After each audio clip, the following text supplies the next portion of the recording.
delivered to every home in the city. There are many good reasons to recycle. It helps reduce our costs for garbage disposal and stops our adding to with items that are recycled. It takes just a little effort on your garbage for recycling. We can all do our part to help clean up our environment and save resources. For more details about the recycling program,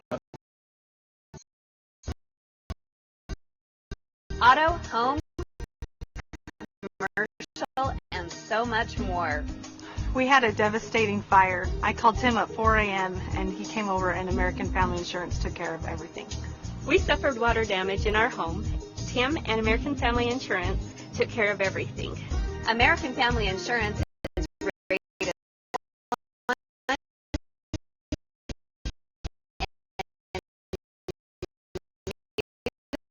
policy purchase experience. Let my family help your family. Save money on your insurance needs. American Family Insurance. Congratulations, car guys! Calvin Young, Randy Brailsford, the car guys of Spanish Fork. We're really excited about what we're able to do and provide for the community. Our goal is that we will sell you a quality car that's clean, that you'll feel proud of at a good, reasonable price. The right place, dedicated service beyond the sale.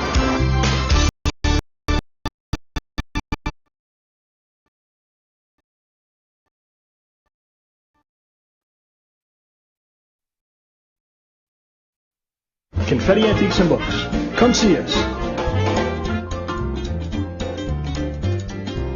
Largest gospel study selections from Book of Mormon to Joseph Smith, including the S. Michael Tracy book on the image of the prophet Joseph Smith.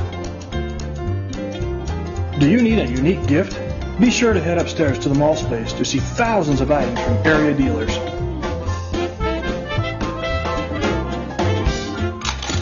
Confetti Antiques and Books, 273 North Main, Spanish Fork. Hi, this is Paul Drockton with Drockton Boyan, located at 1266 East Center Street in Spanish Fork. I started out as an insurance agent with Farmers Insurance. It's been a while. I have sold life insurance, annuity products, mutual funds, stocks and bonds until one day I realized that I wasn't really giving anything of value to my clients. True value could only be found with precious metals, with gold and silver. To get your gold and silver, all you need to do is visit Drockton Bullion right here in Spanish Fork. Good afternoon and welcome to Woods Cross High School for the first round of the Utah High School State Football Playoffs. Today it's Maple Mountain and Woods Cross as they play in the first round. The winner gets Skyline next weekend in the quarterfinals. I'm Ryan Pickens alongside my partner in the booth here, Chris Hurst. And Chris, it was just a few days ago we were at Provo High School in a play-in game and really thinking the Spanish Fork was going to move on, and then a miraculous turn of events happens and Maple Mountain moves on. Yeah, what an incredible play where Maple Mountain forced a turnover there and was able to win that play-in game to show up here to Woods Cross. And Ryan, I was noticing on YouTube that highlight from Spanish Fork Community Network has over 1 million views on YouTube. But just an incredible play, and Maple Mountain was playing to the end of the whistle that night. And not just a tribute to the great players, but also our sports crew here at the Spanish Fork Community Network. But today, as we move on into the first round, it's a repeat game between week one when Maple Mountain came here to Woods Cross and took a tough loss in a game that was, pouring down rain. Now we have a new game. It's a nice sunny day here to start, and it's a state playoff game. A lot riding on this one, especially for a quick start for Maple Mountain. Yeah, Maple Mountain's going to have to come out on all cylinders tonight. They need to pass the ball well. Jaron Hall's been throwing the ball well, but the line has not been blocking, not providing him the time he's needed, and also his wide receivers have dropped some critical passes. In that game against Spanish Fork, there were some touchdown passes dropped that they wouldn't even needed that miraculous play, but Maple Mountain wasn't executing on catching the ball, so I think that is going to be one of the keys for Maple Mountain, along with the defense. The defense has been playing better as of late, and they need to continue that tonight if they want to have a chance of pulling off this huge upset against Woods Cross. You just saw the Region 6 champions, Woods Cross Wildcats, take the field. Maple Mountain has just broken huddle. They were meeting on one end zone, and now we are just about set for the national anthem. We are going to take a quick break. Well, we're not going to take a break, but we're going to pause here for the national anthem. You're watching high school football on the Spanish Sport Community Network.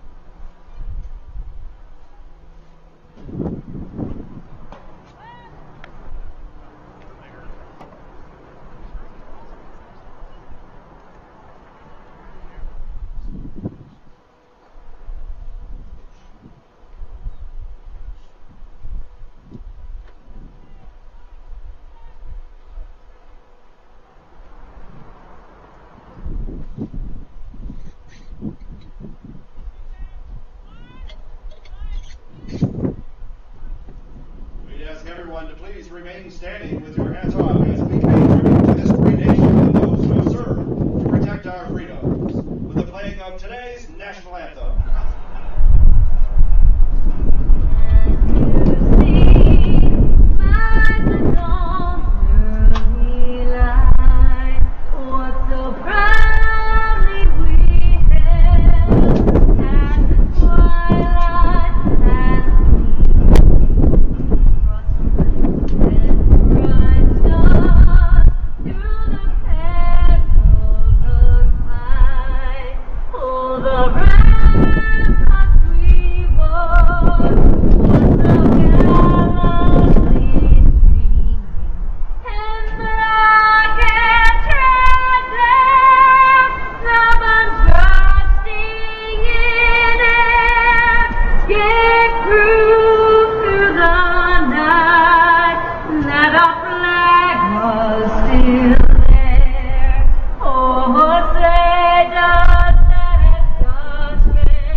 So the national anthem now complete here at Woods Cross High School. We're moments away from kick, where Maple Mountain in their white tops and maroon pants will kick off to Woods Cross, who will be in their all blue tops with the white numbers. And Chris, some keys to the game for this one: if you're Maple Mountain, you have to make sure you're playing well, and you can't hurt yourself by turning the ball over. Yeah, and another part of the game Maple Mountain has struggled in this season is special teams. They've had some special teams miscues where they've had field goals blocked, they've muffed punts, the punter has not caught the ball cleanly and gotten the punt blocked, or just tried to run it on his own because he couldn't handle the ball. So I think another key is they're going to have to play well on special teams as well. So Tanner Dayton's getting ready here as the officials break huddle, and Tanner Dayton will put a foot into it at the 40. Back deep to receive for Woods Cross is going to be Braxton Gunther, and it's going to be Brandon Kinsey. Yeah, Dayton's been kicking the ball into the end zone quite frequently. We'll have to see if, and the wind is blowing that way. My guess is he'll get this ball into the end zone. The sun is out, the wind is blowing strong. Rain's supposed to move into the forecast later on. Hopefully it will stay until after the game, as Tanner Dayton has the ball teed up on the 40-yard line. And we are just about set and ready to go. Dayton approaches, and we're underway from Woods Cross High School, as Dayton's kick is going to go through the end zone, and that will put the Wildcats, starting with the football, on their 20-yard line. Yeah, the Wildcats featured Hammond at quarterback here. He's a senior. He's thrown for over 1,000 yards, but the impressive thing about him is he has 18 touchdown passes to only 3 interceptions. So he's been very careful with the ball, and they haven't given other teams opportunities to take advantage of turnovers. And definitely a big thing to watch out. I mean, if you're Brad Burtonshaw at Maple Mountain, you would like an early turnover, but, you know, like we talked about on the drive up here, Chris, Woods Cross doesn't do that very often as Hammond set from shotgun on first down. He's going to give it up the middle. That's going to be Braxton Gunther on the carry. He's going to get about 3 on first down as he just takes a nice little sweep. That was a little sweep action there, and he's met by before he's able to get too far, and have 2nd and 7 here. So 2nd down and 7 coming up here for Woods Cross. They'll quickly huddle, and then they'll spread the field here with 2 wide receivers and a tight end set. Gives again up the middle. Braxton Gunther on the carry. He's going to get a couple of more out to around the 25-yard line, so a quick pickup of 2. And Woods Cross in an early but a manageable 3rd and 5. And a big defensive play coming up here for Maple Mountain. Yeah, it looks like the strategy that Woods Cross is using tonight is one that Springville used successfully and try and run the ball, but Maple Mountain's made some adjustments here on defense this season, and they've been better against the run the last couple of games. Shotgun set with Tanner Hammond, the senior quarterback. 4 wide receivers. The left-hander throws, and he completes it out, and that's going to be complete to number 5. It looks like that's, want to say that's number 6. It's Adamson. Adamson, number 6, and that's a first down for Woods Cross.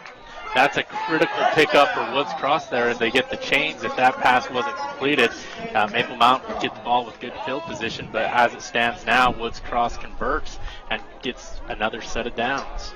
About 1:20 into the first quarter, Woods Cross picks up their first down of the night, and now have a 1st and 10 from the 35-yard line. Under center is Hammond. And now they're going to spread it, and they're going to flag the flies immediately. And it's going to be, it looks like an illegal procedure against Woods Cross, but we'll wait to get the official call here.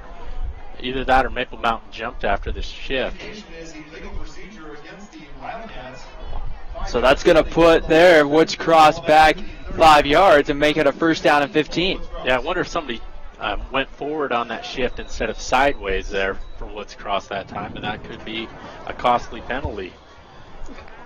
So 1st down and 15 as the Wildcats break huddle.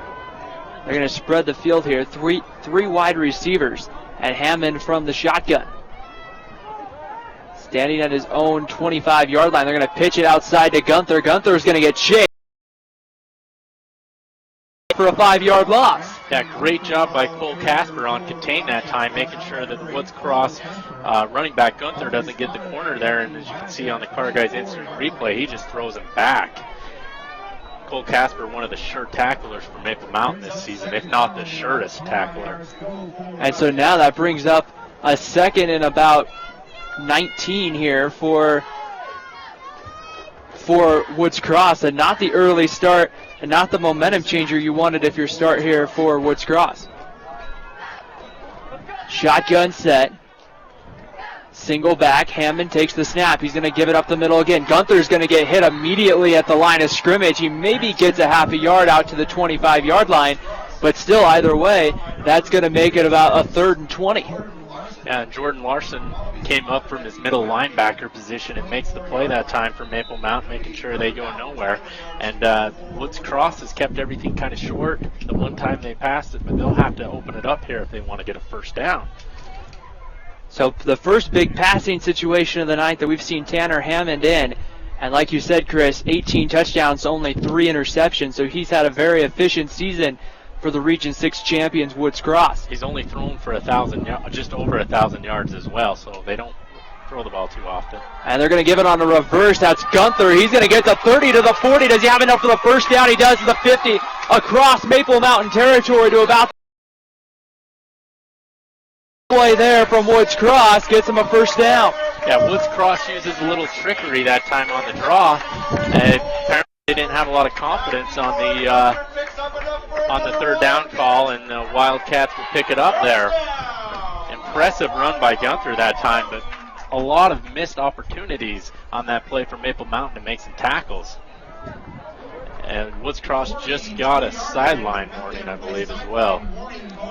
And so Woods Cross getting the early momentum has converted 2 3rd downs, and now they have a 1st and 10 at the Maple Mountain 42-yard line. And we've seen a lot of Braxton Gunther early on for Woods Cross, and now they bring in the 3-back formation here.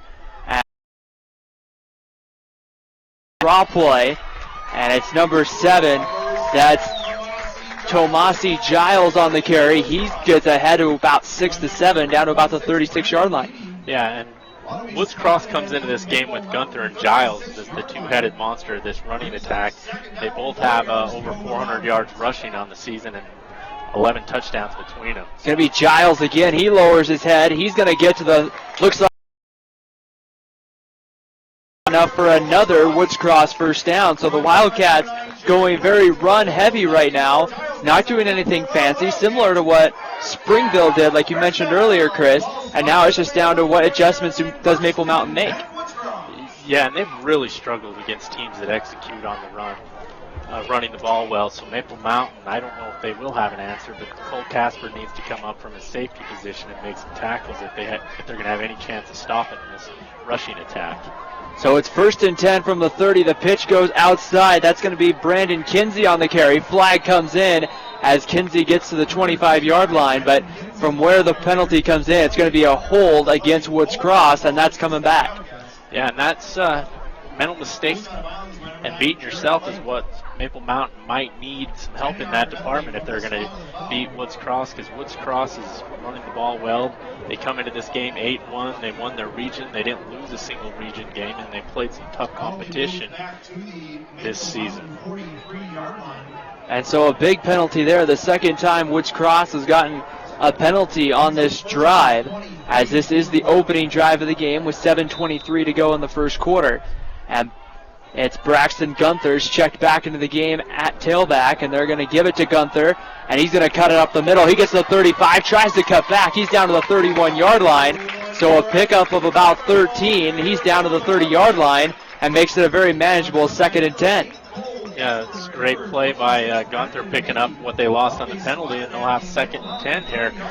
Great tackle by Cole Casper as he made sure he didn't go all the way. It looked like there for a second he might find a crease and make one more guy miss and get a touchdown there. Woods Cross breaks huddle, 4 wide receivers. Set from the shotgun is Tanner Hammond. He's going to roll out and flags fly. And we're going to have, it looks like, an illegal procedure penalty here. And we get the official call, and it is illegal procedure against Woods Cross. That's the 3rd time that they've had a penalty on the drive, and we've talked about it throughout the season, Chris. Penalties are drive stoppers, but so far, every time, Woods Cross has had the answer. Yeah, they've had the answer, but eventually the odds will catch up against you, and you will at some point not succeed. So they need to work on those procedure penalties and holding. But if they do score a touchdown, it'll be a 100-yard drive as they started with at the 20, and we've had over 20 yards of penalties. So 2nd and 15 from the 35. Hammond takes the snap. He's going to roll out and look to throw. Waste of time, looking deep. Casper jumps and knocks it away. That was Jared Flake actually knocking it away from Cole Capalucci, the intended wide receiver. Yeah, Capalucci had a step on Flake, but Hammond throws the ball just slightly behind him, and Maple Mountain will play for 3rd down now. As we can see here on the Car Guys instant replay.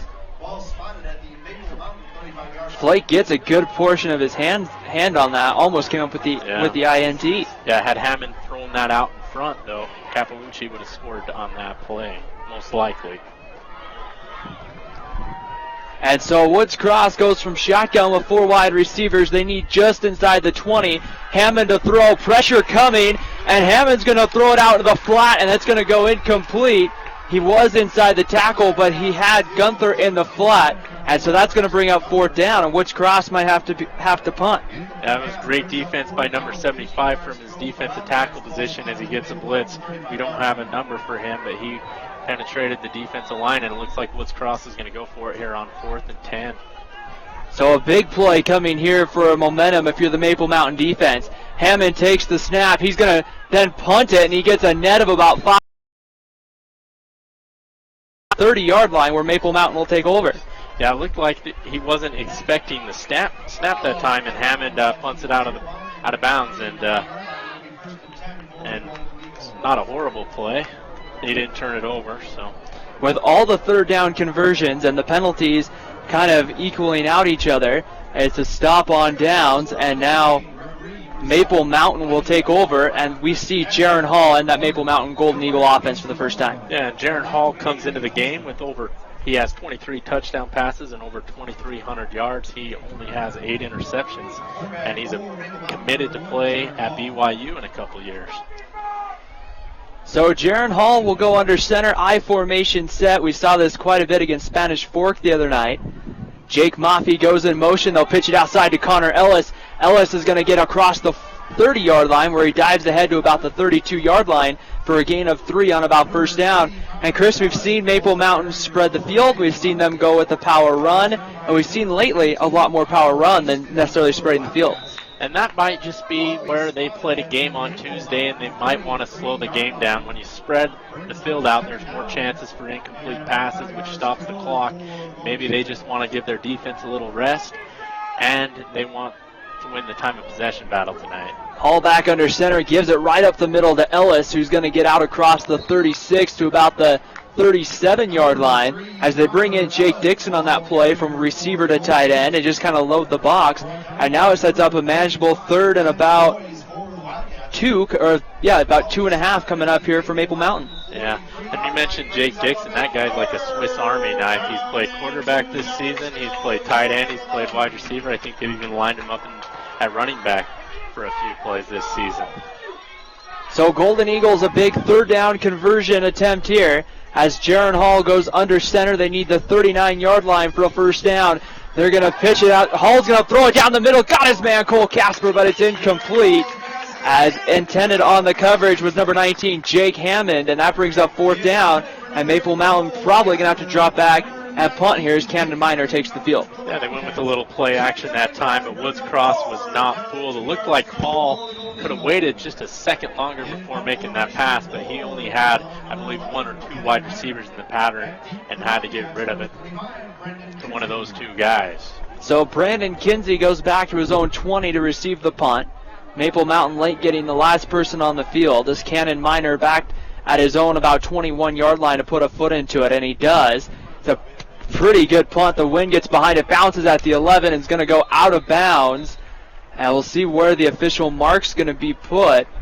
It looks like right around the 11-yard line, and you can see that wind just carry that ball there. Yeah, he got a good punt and the benefit of the wind, but Cannon Minor has struggled catching the snap from the center, and the center's had a couple of bad snaps himself. So that was a good job by Maple Mountain, just not shooting themselves in the foot. We've seen them do that several times this season, and I believe it's cost them a couple of games. And so now the Maple Mountain defense goes out there for the second time tonight. Woods Cross moving the ball effectively the first time before being stopped on 4 downs. And Tanner Hammond back to work from the shotgun with 4 wide receivers. They'll spread the field. They give it outside. That's Giles on the carry. And Giles is going to fight his way ahead to about the 13-yard line for a hard gain of 2. One thing that we've seen tonight, that Maple Mountain defense collapsing inside, and it's been kind of tough. I mean, 2 to 3 yards here and there. Yeah, and then they've had other plays where they give up 20 yards on a rush. So they've been doing well, and if they could just keep the field position in their battle, they might come out ahead here tonight. But the one thing I've noticed out of Woods Cross is they've ran at least 7 or 8 different formations. They're not running the same formation play after play. Very interesting offense. And we'll see another one here with Hammond in the shotgun with 2 backs. Giles again gets the carry, and he's going to get hit right at the line of scrimmage. And maybe a favorable spot, he gets a yard. Yeah, and this is a critical 3rd down. Maple Mountain's defense has been on the field most of this afternoon. If they can get a stop here and get their offense back on, that would be critical. You got to worry about fatigue where they played on Tuesday this week as well. 3rd down stops at times for Maple Mountain's defense has been difficult to come up with this year, and now they'll have an opportunity here. And whistles blow, and it looks like we're going to have a timeout, Woods Cross. Now Woods Cross will come out and talk about this and decide whether they must not have liked the play they originally called, and you only get 3 timeouts a half. This might be a good timeout for Woods Cross if they can make an adjustment here. But I've been very impressed with Maple Mountain's defense so far. They've been able to stop the Woods Cross offense for the most part. Yeah, and so it's one of those things where, you talk about it. We kind of talked about it a little bit on Tuesday, Chris. the short week and prepare. You did have Wednesday, Thursday, Friday. You have the 3 days to prepare, but in high school football, that still is a pretty short week. Yeah, it's a pretty short week, and the thing is, you played Friday, you played a half on Tuesday, and now you're playing on Saturday. That's 3 games within an 8-day span, and you just don't hear that too often. But they are young, so hopefully they can bounce back, and they had a very momentous victory against Spanish Fork as well. Hammond takes the snap on 3rd down. He's going to look down the field to throw. He's got Capalucci. He makes the play out across the 29-yard line, and that's going to be a first down for Woods Cross. Yeah, when Woods Cross has went back to throw, Capalucci's been wide open. He's a very tough guy to cover. He is a 6'4" wide receiver here for Woods Cross. So Wildcats get a first down. The give on first down goes right up the middle to Kinsey, who gets out across the 35-yard line. In fact, that was Jarrett Davis, number 33, who got the carry out across the 35. And now we're seeing Woods Cross go a lot quicker as they're right back ready to go. Hammond to throw, throws it out complete and bobbled in and out of the hands of number 32, James Gilbert, the senior wide receiver. And pass goes incomplete, setting up a 3rd down and about 4. Yeah, Hammond put it where the ball needed to be, but that time the wide receiver bobbles it there. And Maple, if it would have went the other way, maybe McLean would have had an INT that time. So 3rd and about 3 as Woods Cross needs the 40-yard line to move the chains and get a new fresh set of downs as a shotgun set for Tanner Hammond. He'll go with 3 wide receivers to the top of your screen, and they're going to give it right up the middle, and getting hit and at the line of scrimmage by 4 or 5 Golden Eagles was the ball carrier. Trying to think, I believe it was actually Jarrett Davis on the carry. And it went to Davis the last few times, and Woods Cross is going to bring out the punt team. That was a very impressive stop by Maple Mountain there. And so Woods Cross for the first time will punt. They're going to send, I believe that's number 58, Christian Cohen, set to punt. Cannon Minor will stand back at his own 33-yard line. The punt's a line drive away from Minor. He's going to let it bounce. It's going to take a Woods Cross roll down to about the 21-yard line where it's down. And so with 1:55 to go in the first quarter, no score between Maple Mountain and Woods Cross. The Golden Eagles, I mean, the defense has done their job. As we've talked about, the offense, it's time for them to take the show. Yeah, the offense has to pick up a couple of first downs here. I think the reason Maple Mountain's defense has stopped them is the Woods Cross has started the ball at their own 20 and at their own 10.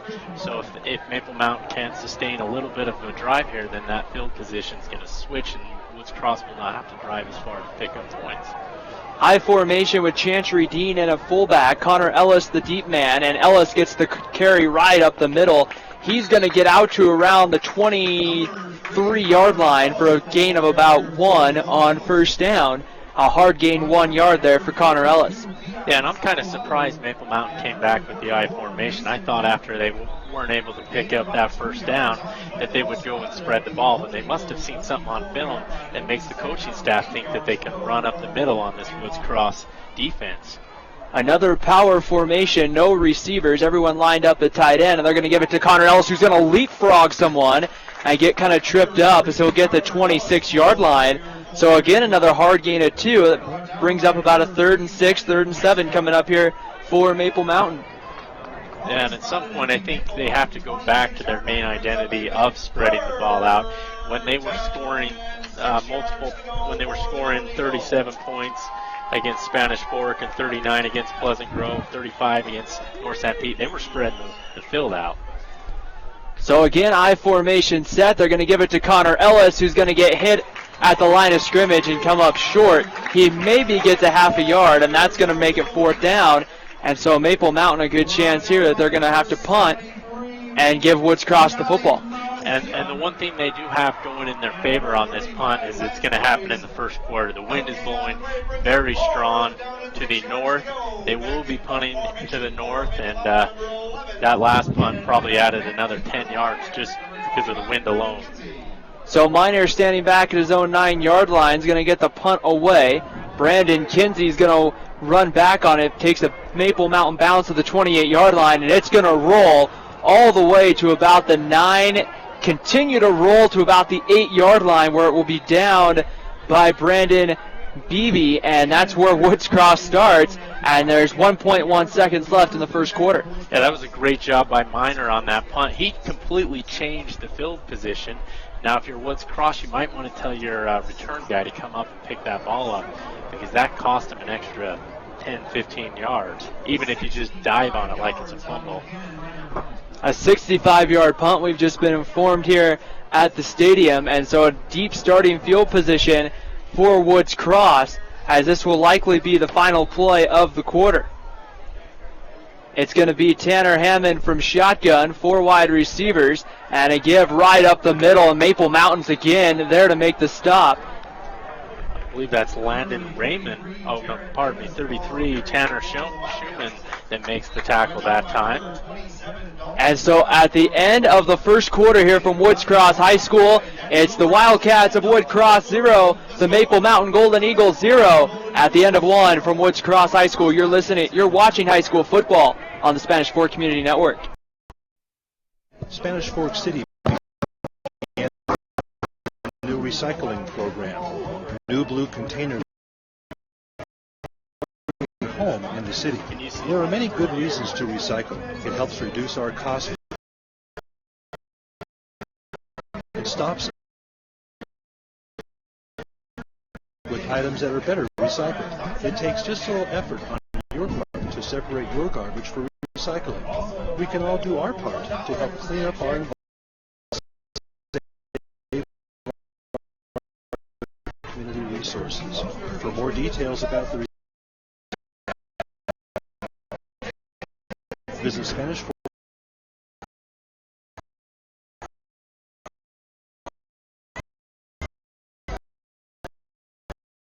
Auto, home,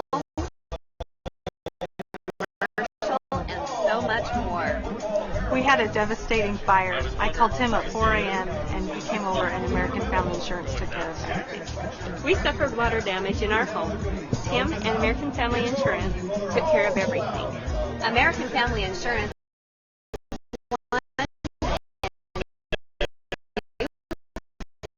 policy purchase experience. Let my family help your family. Save money on your insurance needs. American Family Insurance. Welcome back to Woods Cross High School. First play of the second quarter. Tanner Hammond throws. It's almost intercepted. It went right off of the chest of Cole Casper. And that's going to bring up a third down coming up here for Woods Cross. And a big play potentially coming here for the Maple Mountain defense, as they have a chance here not just to get the ball back, Chris, a chance to pin Woods Cross back or get good field position. Well, the wind is blowing. We might see another 65-yard punt. It's too bad Cole Casper couldn't come up with the INT that time. That would have put Maple Mountain in great field position. It hit him the one spot usually you can catch it, and that's in the hands. And unfortunately, Cole Casper does not come up with that. So it's going to be 3rd and about 10. Woods Cross breaking huddle from their own 9-yard line, and Hammond going to give it right up the middle and getting out to around the 13-yard line and getting pushed back. They'll give him forward progress, and that was Jarrett Davis again on the carry. We've seen Woods Cross run, Braxton Gunther. We've seen Brandon Kinsey. We've seen them run, quite a few different guys here so far in the early going. Yeah, so far they haven't really been able to get much going. They did have their first drive, but it did end. Maple Mountain did stop them on that drive, and that is the first time Maple Mountain stops them with the 3 and out. And so getting set to punt, it's going to be Christian Cohen. Cannon Miner is going to go way back to his own 30-yard line. As Cohen high snap, he's going to get it down a line drive kick. That's going to bounce it around the 45. Miner's going to pick it up at his own 25. Get out the middle of the 40. He's going to make a man miss at the 45 and be brought down at around the 48-yard line. So very good field position for Maple Mountain, and he was probably one guy away from breaking that one big. He was one guy away, but man, Jason Blathorn came back and made a huge block on that play. And that's the kind of thing you want to see from a team. They've got some intensity. They're fighting hard, but great return by Miner. Let's see if we can't see this block here on the instant replay as Blathorn just lights up the Woods Cross defender. Jarrett Davis was the Woods Cross defender who took a big hit there, and Maple Mountain's got good field position at their own 48-yard line. For the first time tonight, we'll see the Golden Eagles spread the field from shotgun. Hall with 5 wide receivers on the play. Gets the snap. He's going to throw. He's going to look in the middle. That's complete, and that's going to be a Cole Casper to about the Woods Cross 47-yard line. That's Jared Flake with the catch. Number 9 and number 8 look so alike on these, Ryan. I don't blame you there. You know what's been impressive as the playoffs started yesterday is that the Region 6 and Region 8 are aligned, and Region 8, where Maple Mountain resides, is 3-0 against the Region 6 teams. The last Region 6 team alive in the playoffs is Woods Cross.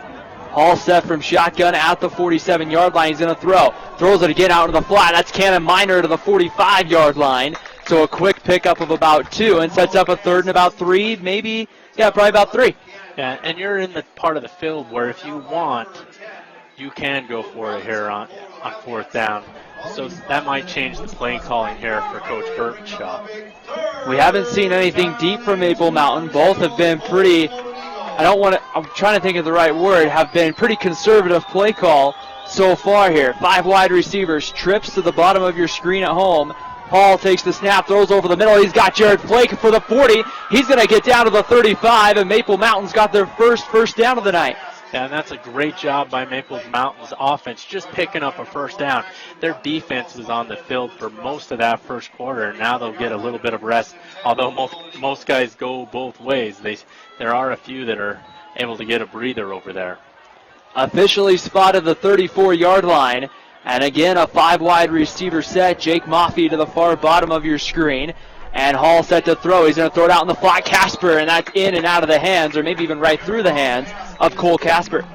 Yeah, Cole Casper is unable to hold on to it, and that's another big drop for Maple Mountain. They've had a case of the dropsies this season. And so that's going to bring up a 2nd and 10, and definitely been something that's plagued him a couple of times, including that Salem Hills game that we did, Chris, where a lot of drop passes maybe changed the outcome of that game a little bit. Very true. 2nd down at 10. Maple Mountain needs the 24-yard line for a first down. Hall pump fakes, throws over the middle. He's got Cannon Minor, who's going to be tripped up maybe after a half a yard gain. He's actually going to be given about 2 yards, bringing up a 3rd and 8. Yeah, and Minor's one of the big targets here. He leads the team in, second in yards as he comes into this game with over 600 yards receiving. Also, number 7, Jake Maffey, he has 644 yards coming into this game. So Hall does have some targets he can throw to out there. So a big 3rd down here for the Golden Eagles. They will go with 5 wide receivers as they're spreading out the Woods Cross defense. Hall by himself at the 37-yard line, takes the snap. He's going to roll out, looking downfield, and now he's just going to tuck it. He's at the 30. He's at the 25, where he's knocked out a couple of yards short, and you would have to think here a good chance with the wind blowing going to be blowing into the kick. We wouldn't see Tanner Dayton, but we'll probably see Maple Mountain go for it. You'll probably see Maple Mountain go for it. Dayton did kick a 50-yard field goal, so it is decision time for Coach Burtonshaw. We got a little timeout. I don't know if one of the teams called the timeout, but it looks like it might be an official timeout. Thinking maybe they want to measure it, but I wouldn't see here. Oh, they're needing something to change on the clock. Here's what's going on. Looks like it's 8:34. 8:34. They're going to reset the game clock. 8:33. And now it's going to go to 8:43. So 8:34 as we get the clock all situated here. It's going to be 4th and 2 for Maple Mountain. They need just to get down inside the 24-yard line. And a big momentum-changing play coming here. Cole Casper goes in motion. Hall to throw. He's going to throw a fade route down the sideline. And it's going to be too far as they try to go to the fade route to Jake Dixon. And Woods Cross will take over on downs. And a big momentum changer as now the Woods Cross sideline has a little bit of life. Yeah, and Hall just needed to throw that ball more to the inside. He just completely threw it to the outside. It might have been a back shoulder throw that time, but if it was, Woods Cross covered that one well. Early second quarter here from Woods Cross. 8:29 to go in the first half. No score. Both defenses have been playing pretty well. Tanner Hammond and the Wildcats will retake the field, and they're going to go with one single back and two wide receivers. They're going to give it outside, and that's going to be number 33. That's Jarrett Davis, and Davis gets out across the 30 to about the 30, officially the 30-yard line for a gain of 4. And he's finally brought down by Beebe. And Brandon Beebe was the hero of the game on Tuesday night as he comes up with his first tackle of the game, I believe. And the give again goes to Davis around the other side. He's going to get the first down out to around the 37-yard line. And that's another first down for Woods Cross. So they get the stop, and now they're starting to move the football. Yeah, look, it felt like Maple Mountain had taken over the momentum of this game, but as Woods Cross is starting to drive here. So first and 10 from the 39-yard line. Hammond from shotgun is going to give it outside. This is Braxton Gunther to the 40. Outside of the 45, he breaks the tackle, and he's going to be brought down right around midfield, but that should be another Woods Cross first down. Yeah, they're starting to move the chains, and they're also starting to move a little faster themselves as they found some rhythm here. Braxton Gunther's been a guy we've seen quite a bit of tonight. And the Wildcats wearing their blue here at home as the clouds begin to cover up the Wasatch Mountains. Set ready to go. They give outside to Gunther. He's trying to turn the corner, and he's going to get outside to around the 46-yard line, so a gain of about 5. And Chris, there it looked like Maple Mountain had everything stopped, but it looks like they just didn't hold contain on that far outside corner. Yeah, when you run to that clear, I mean, you get 35 yards to run clear to the other sideline, and he needed all of it before he got those few yards.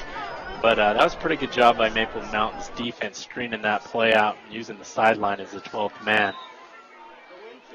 So a gain of about 5 here. As it looks like the wind. It's blowing to the south now. It's in Maple Mountain's favor. Actually, it's pretty. So it looks like we're going to have a timeout, Woods Cross. As we talked about it, Chris, kind of on the way up here. You know, rain was supposed to come in, and we've had this nice sunny day, but now it looks like the weather might be turning on us a little bit here. But other than that, it looks like we're going to have a fun rest of the day of football. And, Chris, when you look at Woods Cross, if it comes down to a running game, which side is his favorite? It would obviously be Woods Cross. Woods Cross isn't known for their dynamic pass game like Maple Mountain. They're known for grinding it out and playing defense and letting their defense win the game, and that's how they won Region 6. So if it comes down to a very windy, rainy game, I think it favors Woods Cross, and the game either way, even when good weather, would favor Woods Cross, I would believe, since they come in 8-1 and Maple Mountain has struggled. They've been in a lot of games, they just haven't been able to finish. And so, as we look here, the winner of this one gets Skyline. That game would be either on Friday or Saturday. Salem Hills will head up to take on Roy. It's also going to have Corner Canyon will be at home for Springville. That's going to be a tough test for Springville, as Corner Canyon's had some good success in the last couple of years. Yeah, Corner Canyon, I believe, is the team that beat Woods Cross this season. And Braxton Gunther on the carry, and he is going to get right back to the line of scrimmage as Maple Mountain did a good job of chasing tackle right there. Yeah, for the most part, Maple Mountain's run defense has played well tonight. They've struggled at long stretches of the season, but tonight they're holding up so far. Be interesting to see as the third and fourth quarter comes in if fatigue sets in and Woods Cross is able to break some big runs. So third and about 4, Woods Cross needs the 41. Hammond to throw. He's got his man. That's complete. Down inside the 35 to the 31-yard line. That is Keaton Adamson on the reception, and Woods Cross gets a first down. Yeah, and they're able to get one through the air, and that's kind of what you can do when you just run the ball as the defense is expecting, and that opens up the middle and back of the secondary. Hammond going to give it up the middle. The Giles is going to bounce it outside, cuts back inside the 20, and he's down to about the 14-yard line. Another first down for Woods Cross, and you're seeing the Wildcats now start to move. Yeah, they're starting to move the ball. We'll have to see if Maple Mountain can stiffen up here in the red zone and get a stop. This is, believed by the first time either team's made it into the red zone. Set gives it up the middle. The 10-yard line, still going, and he's going to get down to about the 8-yard line, about the 7 actually, and he just doesn't. Tomasi Giles just doesn't stop. He just keeps those legs moving in the pile. Well, he's 6'1", he's 235. He's got to be one of the biggest guys on the field. When you combine that with his power, that is the reason why he has 9 touchdowns on the season. They're going to go right up the middle again to get inside the 5 as Giles gets down to about the 3-yard line, setting up a 3rd and goal. No, it's 1st and goal now. They just picked up the 1st down, so I bet we'll see a heavy dose of Giles or Gunther here. Maybe Davis as Woods Cross looks to punch this in. And Maple Mountain makes a late sub. He didn't get on. He didn't get in there, so 5:09 to go before the half. And we got a penalty on the coach they just threw there. You probably can't see that in the camera, but he was saying something to the linesman there, and he got probably 15 yards. So we'll sort everything out here as to what's going on. 5:08 to go before halftime. Woods Cross looking to try to score first, as we haven't had a score yet. Yeah, points are going to be at a premium if this pace keeps up. So if Woods Cross can get 7 here, that'll put them in the driver's seat. And with the weather the way it is, the temperatures drop, the wind's blowing like crazy, that's going to affect Maple Mountain's aerial attack. A lot of people, as we look out across or below us here in the press box, a lot of people reaching for the jackets or the sweatshirts. I Puts can't. on the hoods. Yeah, I don't blame them at all. It's going to be offsides against Maple Mountain, and we're waiting here to see. I think they waved off a sideline interference penalty against Woods Cross, and so that's going to move the Wildcats now back to about the 6-yard line.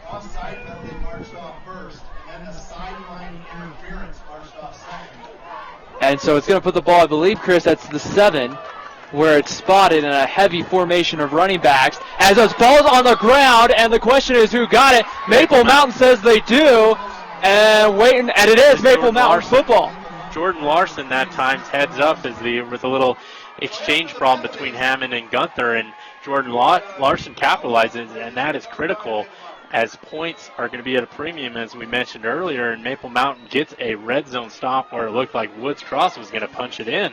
Braxton just never really got it fully around that, Braxton Gunther just never fully got around that, and it just drops it, and now a big momentum change as the Golden Eagles take over at the 10-yard line, looking to strike before halftime with 5 minutes to go in the second quarter. And once again, they're throwing with the wind as it has changed directions. So 5 wide receivers, a bad snap. Hall's going to have to pick it up in the end zone. It's going to go out of the end zone for a safety. And so really you look at it, another momentum change as the bad snap will cost Maple Mountain, and Woods Cross is on the board with a safety, and they get the football. Yeah, so they take a 2-0 lead here. Obviously they wanted the touchdown, but Maple Mountain, that snap was just errant that time, and Jaron Hall does good just to get that out of the end zone. I was a little worried there for a second if he was going to play with it and let Woods Cross get the opportunity to score a touchdown. Safety's not the worst thing that could have happened on that play, so Maple Mountain might be lucky just to trail 2-0 right now. And so now Maple Mountain will do a free kick. Now, a lot of times they'll do it from the 20-yard line, which means the wind coming from behind, they should get it behind. Tanner Dayton will be the one kicking it off, and I'm really interested to see, Chris, with him kicking it off with the wind at his back, just exactly how far he's going to kick this ball. Well, it looks like it's switched now to the east. So if I were him, I'd maybe try and get it up in the air and to the west and see what happens. But the wind is just swirling now at this point. But I am curious to see how far he can get it.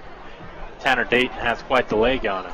Braxton Gunther and Brandon Kinsey back deep for Woods Cross. Dayton puts his foot into it at the 20 and gets actually a pretty good leg on it. Kinsey's going to come over to the sidelines. It's going to bounce, and it's going to go out of bounds, which is going to spark a flag for the kick going out of bounds.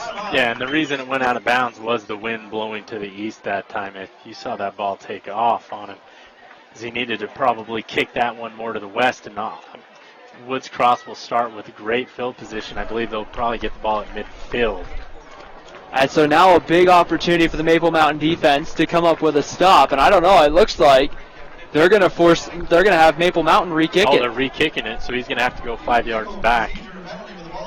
So now that will push the kickoff back to the 15-yard line. And so now good field position once again coming here for Woods Cross. Same scenario, Tanner Dayton to kick it.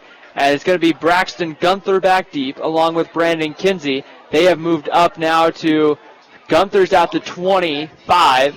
Kinsey's moving up to the 30. Yeah, and Dayton's going to line that ball up right on that far right hash for him on the near side of your screen. That way, if the wind gets a hold of it, it won't blow it out of bounds, hopefully, this time. I would worry about him overcompensating, kicking it out of bounds on this side. Woods Cross has 8 guys at the 35 or more as Gunther and Kinsey are now standing at their own 40. A line drive kick is going to go right to Kinsey at the 40. Crosses midfield at the 50. Tries to get the corner, and he does. 40 to the 35. Tanner Dayton's going to trip him off at the 25-yard line, and a pretty impressive tackle there by the kicker. Yeah, Dayton comes through and makes the tackle there, but that was a great return that time by Kinsey as he's able to get around the corner and give Woods Cross good field position. So not only do they get that safety for 2 points, but now they're also in great field position to try and punch it in and take a big lead before the end of the half.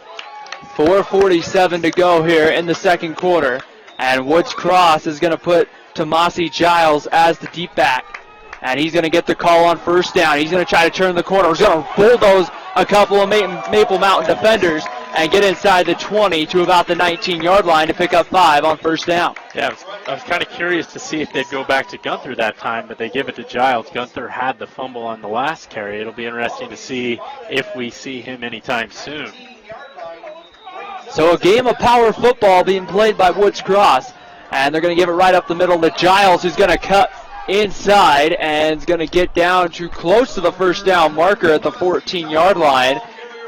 And it looks like he's going to have enough for the first down. Yeah, they're moving the chains, and the Wildcats are going fast here. They have all the momentum. They line up in the old Maryland I. Giles again on the carry, right up the middle, gets inside the 10, and he's down to about the 7-yard line. So quick gain of another gain of about 5 on first down.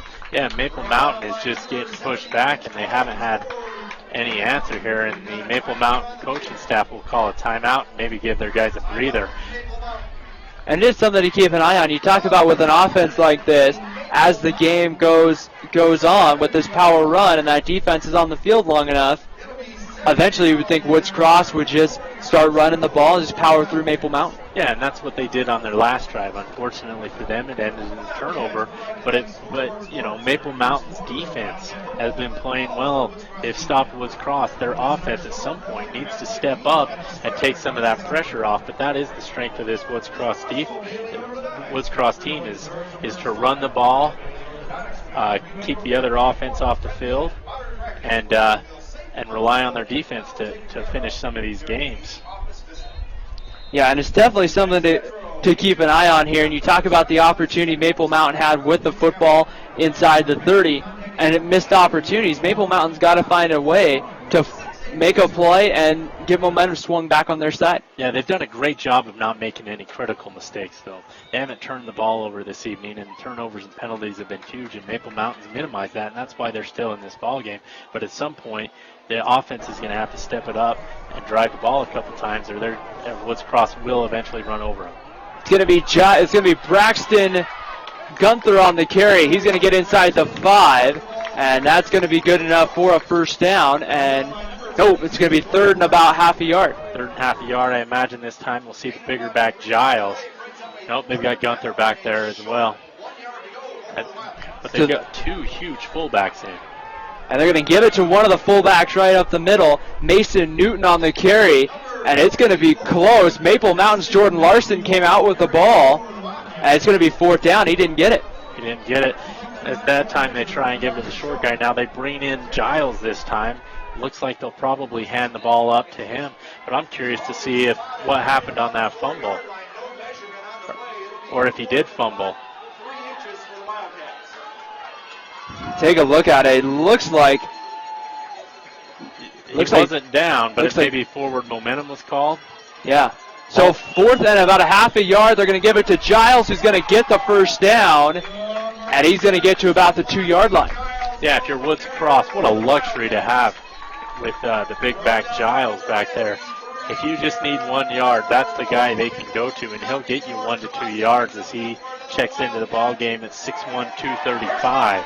First and goal, Hammond under center. Giles, the deep back, gets the call, goes right over the right side. He's met, but he's going to push himself in. Touchdown, Woods Cross.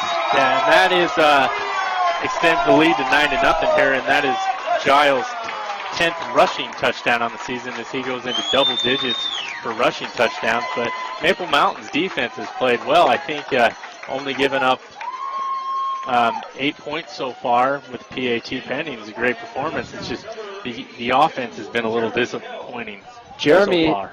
Jeremy Hills to come on for the point after touchdown try, as Woods Cross looks to try to go up 9-0 with the extra point. Snap is down, the kick is up, and it is good. And with 2 minutes and 41 seconds to go in the second quarter, Woods Cross 9, Maple Mountain 0. And Chris, the good news if you're Maple Mountain is you have 2:41 to go in the half. You get the football to open up the third quarter. So you do have a chance, but now's that time. You need that offense to step up and make a play. Yeah, and unfortunately for Maple Mountain, the weather's really not cooperating tonight as the winds actually look like it's switched back to blow into the north. Oh, well, it depends on what flag. If you look out at that far flag, Ryan, it's blowing north, and this one's blowing south, so I guess it's swirling. But if you're Maple Mountain, you're right. You need to get the ball. You need to try and at least get in field goal range. Dayton has quite the leg. And so with 2:41 to go, Jeremy Hills will put a foot into it at the 40-yard line. And you wonder if Jake Maffey and Cannon Minor, who are back deep for Maple Mountain, Chris, if they'll even have a shot at getting a return on this. Yeah. Well, it's just swirling. It just keeps changing directions on us, so it will be interesting. I would be worried if I was Woods Cross about kicking it out of bounds. So Hills has the ball teed up at the 40-yard line. Minor and Maffey back deep for Maple Mountain. And the kick is going to come over towards Cannon Minor. He's going to take it at the goal line. He's going to keep it on the return to the 25 out across the 30, and he is going to be brought down at around the 33-yard line. And so a very good return there for Cannon Minor, and now the offense takes the stage. Yeah, now you got to decide, are you going to try and run the ball with the I formation? You've only got 2 minutes and 33 seconds. Maybe you break one, maybe you play for the second half here, or is Coach Burtonshaw going to spread the field and see if he can't get some momentum by throwing the ball to end this half and get some points on the board? 2:33 to go in the first half. Woods Cross 9, Maple Mountain 0. And the Golden Eagles will look to the passing game here as they have 5 wide receivers on first down. Hall from shotgun takes the snap. He's going to throw. He's going to complete the pass, immediately getting hit. And there was Luke Robinson, number 10, immediately there to make the hit. Yeah, Dixon couldn't hold on to him, but man, he got rocketed by Robinson that time as he comes up and he separates the ball from the receiver that time. Great play by Robinson, Woods Cross. Shotgun set, 4 wide receivers for Jaron Hall. Hall's going to roll out. They're going to give it to Casper back on the reverse delay, and he's hit in the backfield again. Making the stop was Dion Saumalu on the tackle. Yeah, they were not fooled by that misdirection play that time. And Saumalu comes up and just drills him. And so now you would think Maple Mountain would have to take a shot down the field. With how windy it is, you might be leery of that. But at this point, you need to get across the Woods Cross 42-yard line, or across the Maple Mountain 42 for a first down. Hall sends up the screen. Jake Dixon at the 30. He's going to get tripped up and brought down at the 35-yard line for a good gain of 5. But now it's 4th down. It looks like Woods Cross is going to use their final time out of the half here, and they're going to get the ball back here.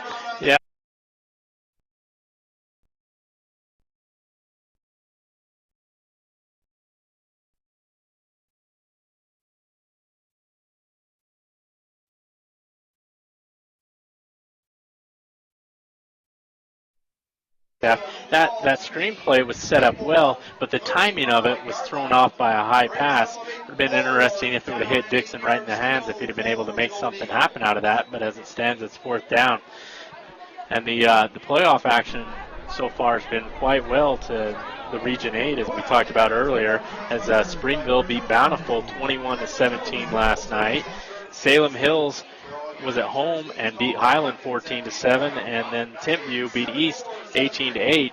So Woods Cross is the only hope here for Region 6, and Maple Mountain's trying to make it a 4-0 sweep of the Region 6, as Region 6 and Region 8 are aligned this year in the playoff battle. It's been crazy so far. A win for Woods Cross, and they would get a home game against Skyline. A Maple Mountain win, and the Golden Eagles are on the road at Skyline. Yeah, and this is Woods Cross's 4th consecutive year of making the playoffs. In all 3 years, it has been ended by Timpview, and if they happen to win the next game, it's likely to see Timpview again. So Cannon Minor back deep, puts a foot into it at the 22. Line drive punt that's going to take a roll.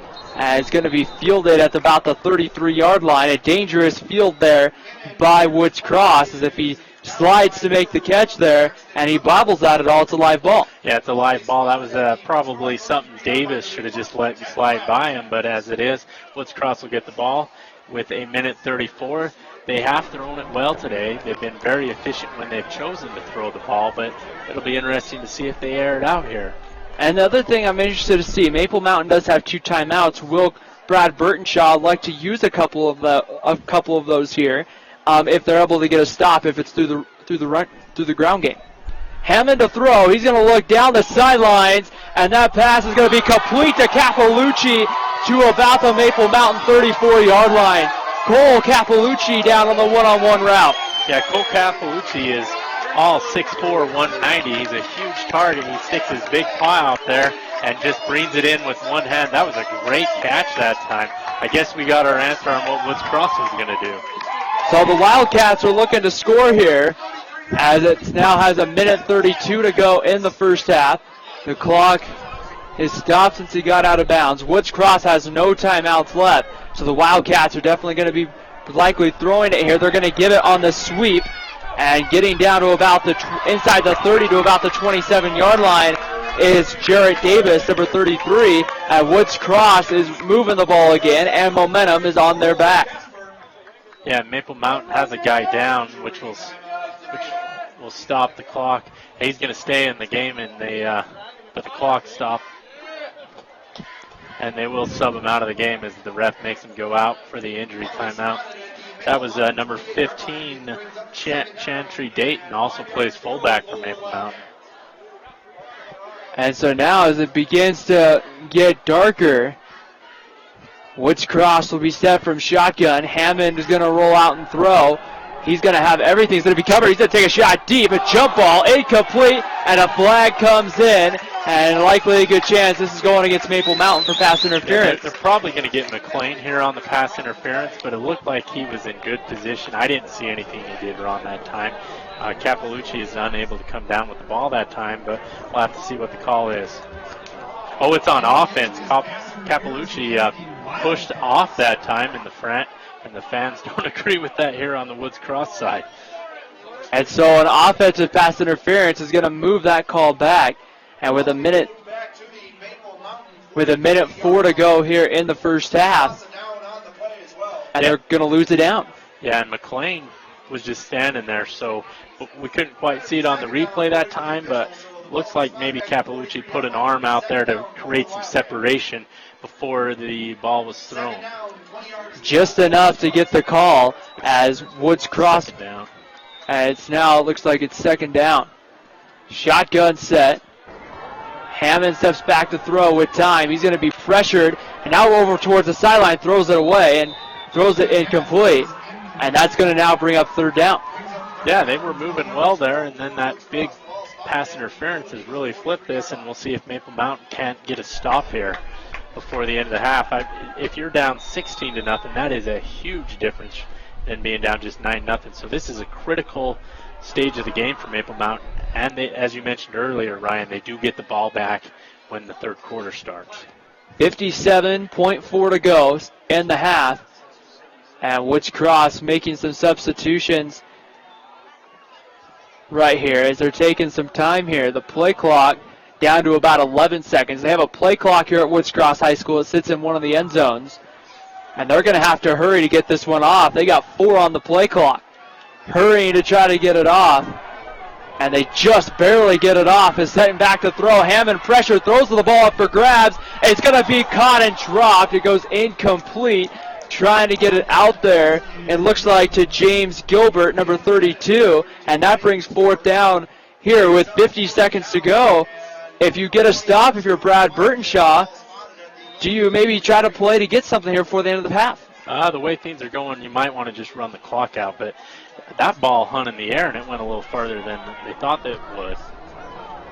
Hammond punts it down inside to about the 10 as it's going to continue to roll, and it will die at about the 3-yard line. And so a great punt by the pitcher, Tanner Hammond. And now we'll see how Maple Mountain plays this with 37 seconds. Do you maybe take a shot on 1st down and see maybe you can find a deep route and get out of there, or do you think it's too risky? Well, last time they had the ball at this side of the field on offense, they didn't snap it well. I wonder if you might just want to line up here in an I formation, hand it off to the running back, and not worry about having that quarterback center exchange this far on your side of the field. Well, they're lining up in shotgun. So shotgun set for Jaron Hall. He's going to have 4 wide receivers, 3 to the bottom, and they're going to run it. And getting to about the 2-yard line there look to be Connor Ellis. Yeah, and it'll be interesting to see if they have to snap the ball here again. It's going to be close, and they won't. They won't have to. So if I were Maple Mountain, I would head right to the locker room, talk about what we can do better in the second half, try and get that throwing game working here in the wind, and it'll probably be raining in the second half. So the final seconds of the half will go off the clock here. Woods Cross will head towards the locker room, and our halftime score from Woods Cross High School, it's the Woods Cross Wildcats 9, the Maple Mountain Golden Eagles 0. You're watching high school football on the Spanish 4 Community Network.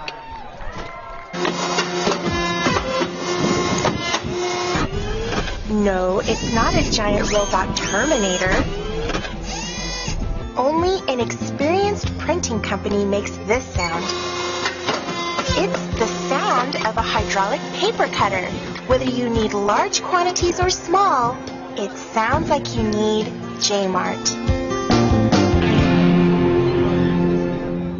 Recently, Spanish Fork City began the new recycling program. New blue being delivered to every home in the city. There are many good reasons to recycle. It helps reduce our costs for garbage disposal and stops our landfill. They're better recycled. It takes just a little effort on your part to separate your garbage from recycling. We can all do our part to help clean up our environment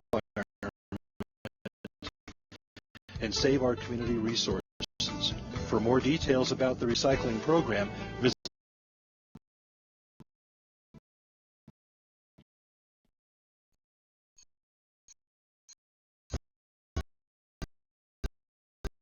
auto, home, commercial, and so much more. We had a devastating fire. I called Tim at 4 a.m. and he came over and American Family Insurance took care of everything. We suffered water damage in our home. Tim and American Family Insurance took care of everything. American Family Insurance is rated number 1 in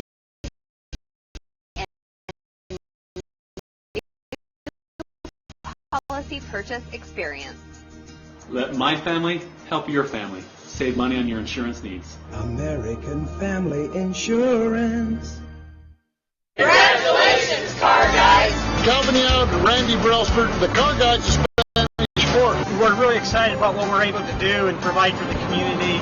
Our goal is that we will sell you a quality car that's clean, that you'll feel proud of at a good, reasonable price. The right place, dedicated service beyond the sale.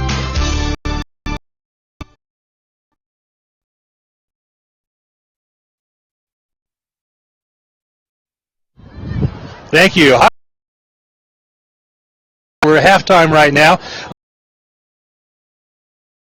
High school, and just talking about a few things about the game so far. Dave, how's it going for the team? You know, offensively, we're having some inconsistencies going on. Obviously, that one mistake with the snap, with the safety at the end of the first or second quarter, really pinned us back. And then when we had to kick off again with the wind at our face, they got, for the most part, with this because of the wind. Yeah, the weather's got to be a factor here, doesn't it? I mean, it's been a pretty nice day, but that wind is sure blowing fast. Yeah, it is blowing fast in there, and it does do some things to your offense, and it hurts a little bit. But I think we can make some adjustments and cut out the mistakes, and I think we'll be just fine. I think you've been lucky too. There's been a lot of errors or penalties on the Woods Cross side that have really kind of saved you, hasn't there? I think we create some of those problems with who they have to match up with our speed and everything else.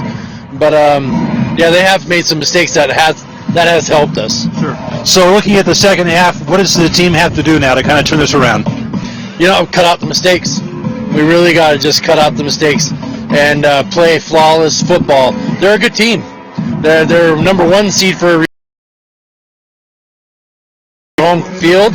You can't make the mistakes in a game. You have to play flawless. Very good. That's very true. So let's talk about last week for a second. It's been absolutely crazy for us at SFCN. We've had over 1 million hits on our YouTube page because of that big play at the end. How's been the reaction been at Maple Mountain of that whole reaction? I mean, it was an exciting end. It was obviously we got the win, and it really picked up the intensity of our program and practice and stuff. The motivation was great. To Jason Money, especially when it seems like some people broadcast it out and maybe focus on him when it shouldn't be focused on him. I don't want the negativity focused on him. I if anything, focus on the athletes that made a play. Absolutely. That was an amazing play. They were heads up. Yeah. They knew what was going on, and they went in full bore. Yeah, and they're good kids. That way they don't give up and quit. So that has been the mixed reaction that we've had with that. Sure. We just don't want to see a 17-year-old young man or 18-year-old man be in the spotlight with negativity. Yeah.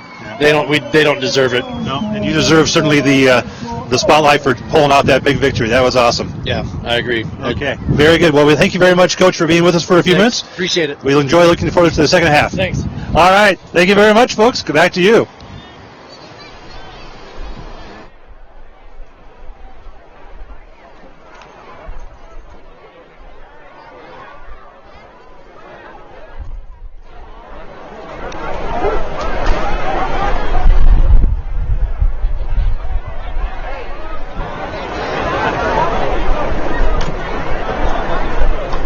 Confetti Antiques and Books. Come see us.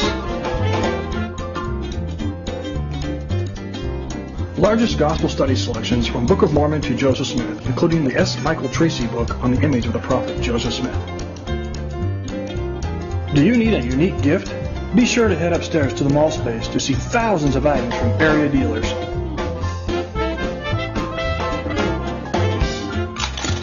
Confetti Antiques and Books, 273 North Main, Spanish Fork. Hi, this is Paul Drockton with Drockton Boyan, located at 1266 East Center Street in Spanish Fork. I started out as an insurance agent with Farmers Insurance. It's been a while. I have sold life insurance, products, mutual funds, stocks and bonds until one day I realized that I wasn't really giving anything of value to my clients. True value could only be found with precious metals, with gold and silver. To get your gold and silver, all you need to do is visit Drockton Boyan right here in Spanish Fork. At J-Mart, we give away an elegantly framed piece of art every month. To enter, simply these beautiful canvas prints.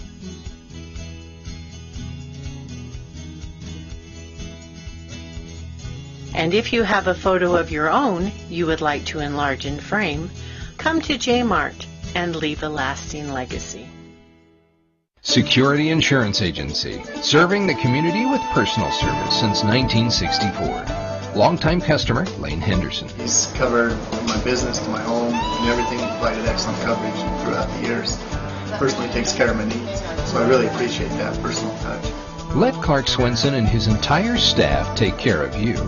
Security Insurance Agency, 290 North Main in Spanish Fork. Or call 798-3500.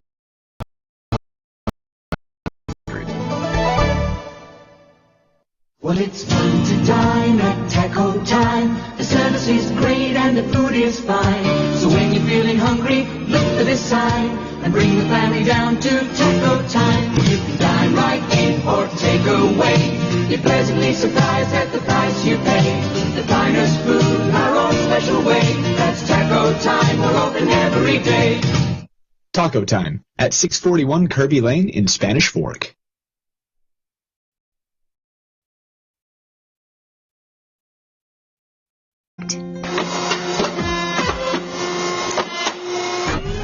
No, it's not a giant robot Terminator. Only an experienced printing company makes this sound. It's the sound of a hydraulic paper cutter. Whether you need large quantities or small, it sounds like you need J-Mart. Recently, Spanish Fork City began the new recycling program. Containers being delivered to every home in the city. There are many good reasons to recycle. It helps reduce our costs for garbage disposal. Our adding to the landfill that are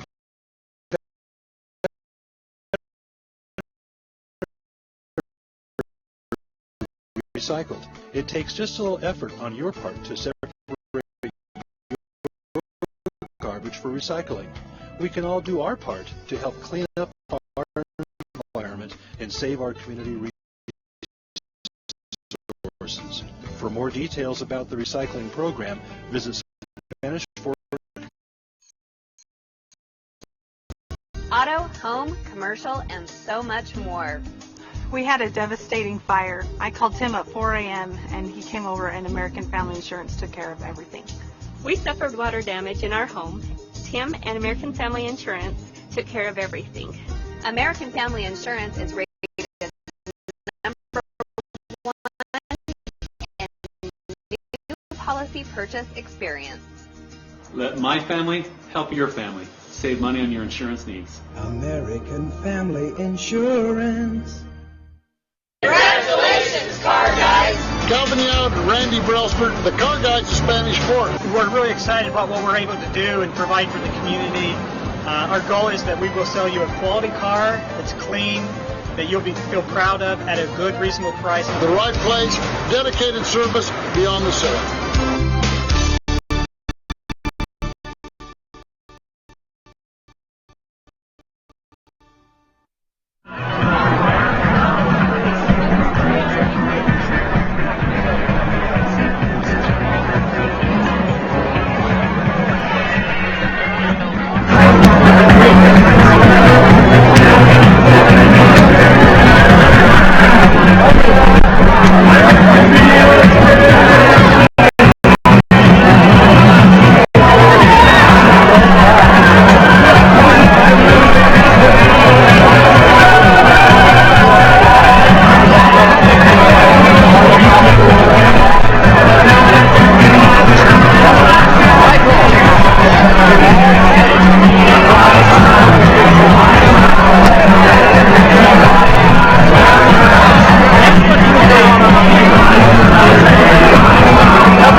Antiques and Books. Come see us.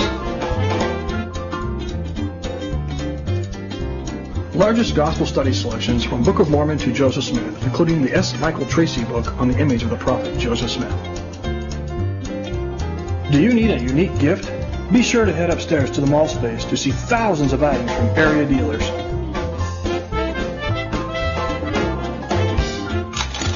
Confetti Antiques and Books, 273 North Main.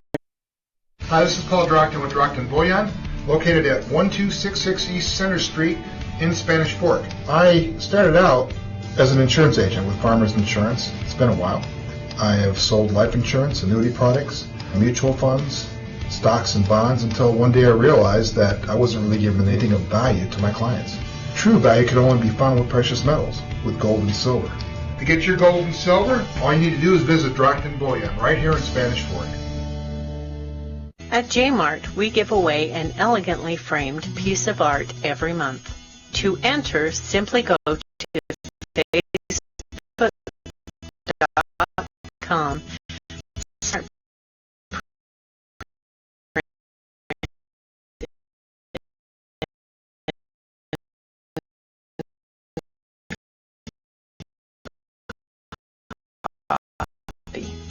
You could win one of these beautiful canvas prints.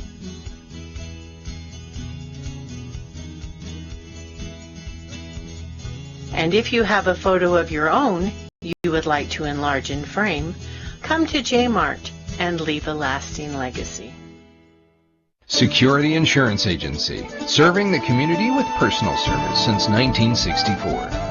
Longtime customer, Lane Henderson. He's covered my business to my home and everything, provided excellent coverage throughout the years.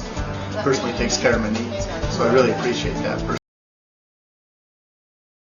Your staff take care of you. Security Insurance Agency, 290 North Main in Spanish Fork. 798-3500.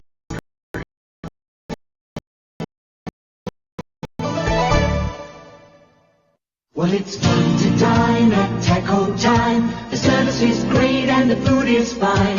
So when you're feeling hungry, look to this side and bring the family down to Taco Time. You can dine right in or take away. Be pleasantly surprised at the price you pay. The finest food, our own special way. That's Taco Time. We're open every day. Taco Time at 641 Kirby Lane in Spanish Fork. No, it's not a giant robot Terminator. Only an experienced printing company makes this sound. It's the sound of a hydraulic paper cutter. Whether you need large quantities or small, it sounds like you need J-Mart. Recently, Spanish Fork City began the new recycling program. New blue containers delivered to every home in the city.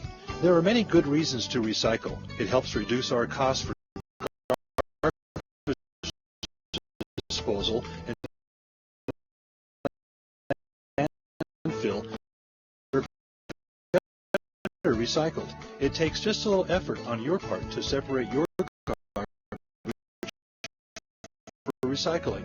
we can all do our part to help clean up our environment and save our community resources. For more details about the recycling program, visit .org.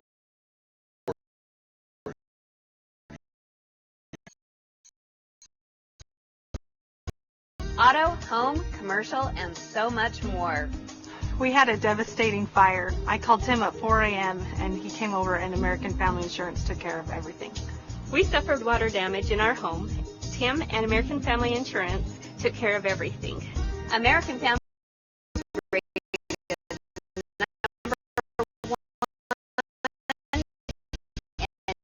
new policy purchase experience. Let my family help your family. Save money on your insurance needs. American Family Insurance. Congratulations, car guys! Company out of Randy Brelsford, the car guys of Spanish Fork. We're really excited about what we're able to do and provide for the community. Our goal is that we will sell you a quality car that's clean, that you'll feel proud of at a good, reasonable price. The right place, dedicated service beyond the sale.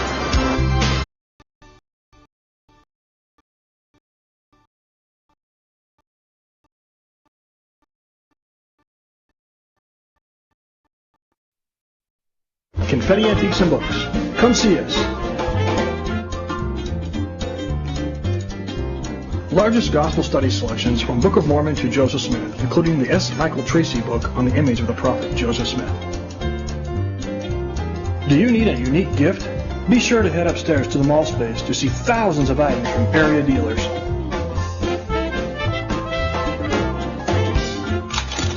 Confetti Antiques and Books, 273 North Main, Spanish Fork. Hi, this is Paul Drockton with Drockton Boyan, located at 1266 East Center Street in Spanish Fork. I started out as an insurance agent with Farmers Insurance. It's been a while. I have sold life insurance, annuity products, mutual funds, stocks and bonds until one day I realized that I wasn't really giving anything of value to my clients. True value could only be found with precious metals, with gold and silver. To get your gold and silver, all you need to do is visit Drockton Boyan right here in Spanish Fork. At J-Mart, we give away an elegantly framed piece of art every month. To enter, simply go to facebook.com.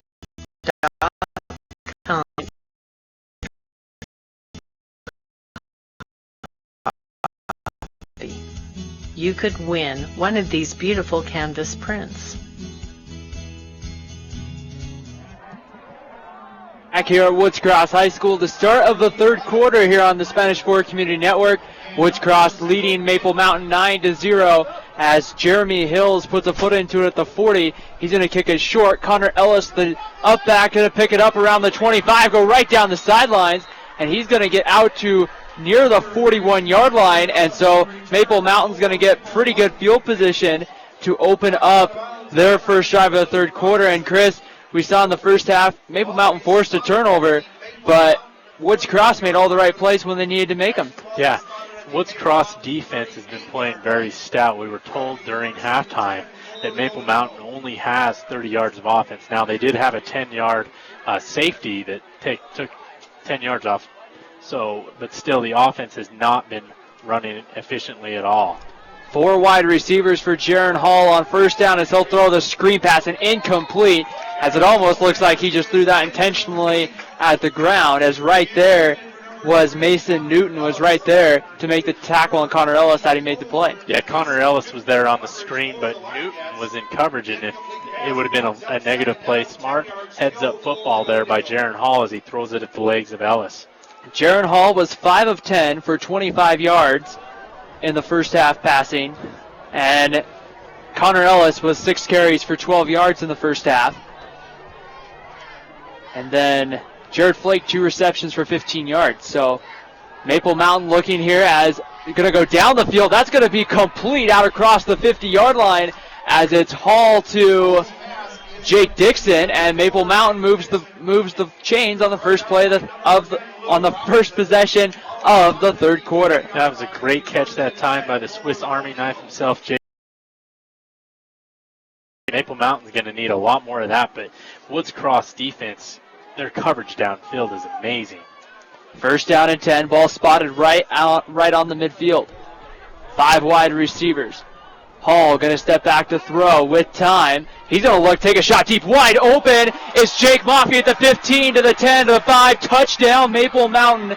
And 41 seconds into the third quarter, and the Golden Eagles are on the board and back within a score, as it's going to be a 50-yard strike from Hall to Moffey. Yeah, great job by Moffey getting past the Woods Cross secondary, but there had to have been a mix-up that time as he went wide open. There was not a safety back that time, and Maple Mountain is finally able to capitalize on a Woods Cross mistake as they cut into the lead here. And they were outplayed in that first half, Ryan. They had over 200, Woods Cross had over 200 yards of offense to Maple Mountain's 30, but Maple Mountain strikes fast and furious here in the third quarter. Coming on will be Tanner Dayton to attempt the point after touchdown. High snap, they get it down. The kick is up and good. And with 11 minutes and 19 seconds to go in the third quarter, it's Woods Cross 9, Maple Mountain 7. All of a sudden, Chris, momentum went to one side. And remember we talked as Maple Mountain took the field, they sprinted on the field. They're excited and ready to play the second half. Yeah, for all intents and purposes, they should not even be here. They had the Maple Mountain Miracle on Tuesday, which brought them into this playoff game where they somehow managed to beat Spanish Fork on that crazy fumble. So you might as well just come out with, hey, what do we have to lose? We shouldn't be here to begin with, right? And that's exactly what they've done to start this third quarter. So a very big opportunity now. That defense, that Maple Mountain defense, which has played well in the first half, now they come on the field with the offense after scoring, and maybe with a spring in their step here, but it's not going to be easy. This Woods Cross offense moved the ball down the field very well in the first half. Yes, they did, but Cannon Minor, the punter for Maple Mountain, really flipped the field with it. He had a 65-yard punt and several other punts that went well as Dayton puts that nearly through the uprights. As he puts it completely through the end zone, and you could just he just kind of stood there at the goal line, just watched it fly, and Woods Cross is going to start on the 20-yard line. Yeah, and we'll see if we see more of that power running attack here from Woods Cross, as we've seen the two-headed monster of Gunther and Giles for Woods Cross. Both of them have over 60 yards rushing and are averaging over 6 yards a carry. So 11 minutes and 19 seconds to go, third quarter. And Woods Cross set to start their first possession of the second half. They're going to give it outside. That's going to be, it looks like Brandon Kinsey on the carry. And Kinsey gets out to about the 27. In fact, that was actually Jarrett Davis, number 33, on the carry. Yeah, and they've been running with Gunther and Giles, but every once in a while they'll give the ball to Davis, maybe as a little change of pace back. So shotgun set for Tanner Hammond. Single back again is Davis, and he's going to get the call as he tries to go outside, as it was Boyer trying to get him, but a first down on the run is going to be Davis out across the 30 to about the 32-yard line. And Woods Cross starts where they finished off in the first half, and that's just running the ball, picking up 5 or 6 yards a carry, and they'll get another first down here. So first down at 10 at the 34-yard line. Woods Cross, we've seen them kind of slow and get in the huddle, and we've also seen them pick up the tempo. Right now they've been taking the time to huddle as Hammond in shotgun with 4 wide receivers. He's going to give it right up the middle and immediately hit and tackled for a loss. Connor Ellis was there as Jarrett Davis got the carry and was met. Yeah, that looked like that was a misdirection run that time that never developed, and that's because Ellis steps through the hole, beats off a blocker, and brings down Davis for a big negative play. Now, we've seen Maple Mountain do this on several plays, but then the next play, Woods Cross will get a big gain. So we'll see if Maple Mountain can sustain this pressure on the rushing attack. So it's second and about 13 from the 31-yard line. Shotgun set, that's going to be Davis again to Hammond's right. And Hammond's going to step back and throw. He's going to look down the field, and that's a jump ball. It's caught and dropped, and a flag comes in late as it was intended for Cole Capalucci, and now it looks like that's probably going to be against Maple Mountain. Yeah, McLean, the corner that is giving up about, let's see what McLean is here. He's 6'1", and Capalucci's 6'4", and he's got those long arms, so he's giving up quite a few inches there, and he just didn't have an answer. That's the right call on that play as McLean got a little early onto Capalucci. He really just kind of just throws it up there, and McLean, it looks like, got in there. Close call, but it goes for a first down for Woods Cross to about the 46-yard line. Three receivers to the top of your screen. They're going to give it. This is going to be Braxton Gunther still on his feet. The 40 35 inside the Maple Mountain territory to about the 25-yard line. And Woods Cross is moving the football again. Yeah, they've really, Maple Mountain's defense just does not have an answer. And you knew eventually Woods Cross would break a couple of big runs, and that's an example of one they broke there. And they're going to turn and give it again. This is going to be Gunther outside of the 20. Makes the man miss, and he's brought down at about the 12-yard line by Brandon Beebe, number 26. Stop here. They at least need to slow them down and see if they can't slow down this defensive run, but they have no answer on this drive. Lights are coming on here at Wildcats Stadium. The turn and the give goes to Giles. He's at the 10. He's going to get hit at about the 8-yard line, still on his feet. And they're going to blow the whistle dead at around the 7-yard line. And that's going to set up a second down and coming up about 4. The second 4, they pick up 6, and if at this pace they'll punch it in. But last time Woods Cross got down this close, they did fumble. So let's see if Maple Mountain can't cause a fumble here. But right now, Giles, the deep back, steps over one man and gets to about the 4-yard line, and that's going to bring up about 3rd and 1. Yeah, we'll probably see the bigger back once again, Giles, get the carry this time, and they are in that 4-down territory as they're deep into Maple Mountain territory. Maple Mountain looks like they're going to load the box, late getting a couple of men off. The give goes to Giles. He's going to cut it outside. 3, 2, 1, touchdown, Woods Cross. And that is the second touchdown run tonight for Giles, and they'll take a 15-7 lead with the PAT pending. Great job by Woods Cross on that drive, rushing the ball, and they also benefited from a pass interference penalty. So Woods Cross and Maple Mountain both score on their first drives of the second half. Jeremy Hills, number 82, on for the extra point attempt.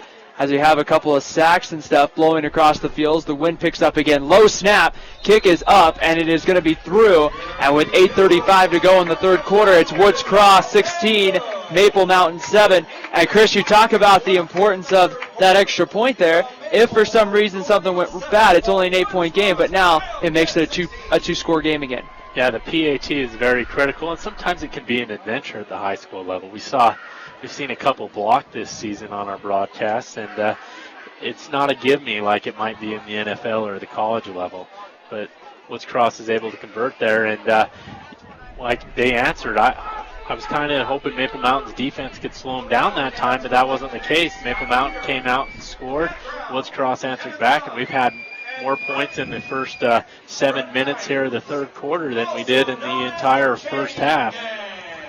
And so now a big possession coming, because now the question is, how does that man, Cannon Minor, and the rest of the Maple Mountain Golden Eagles respond?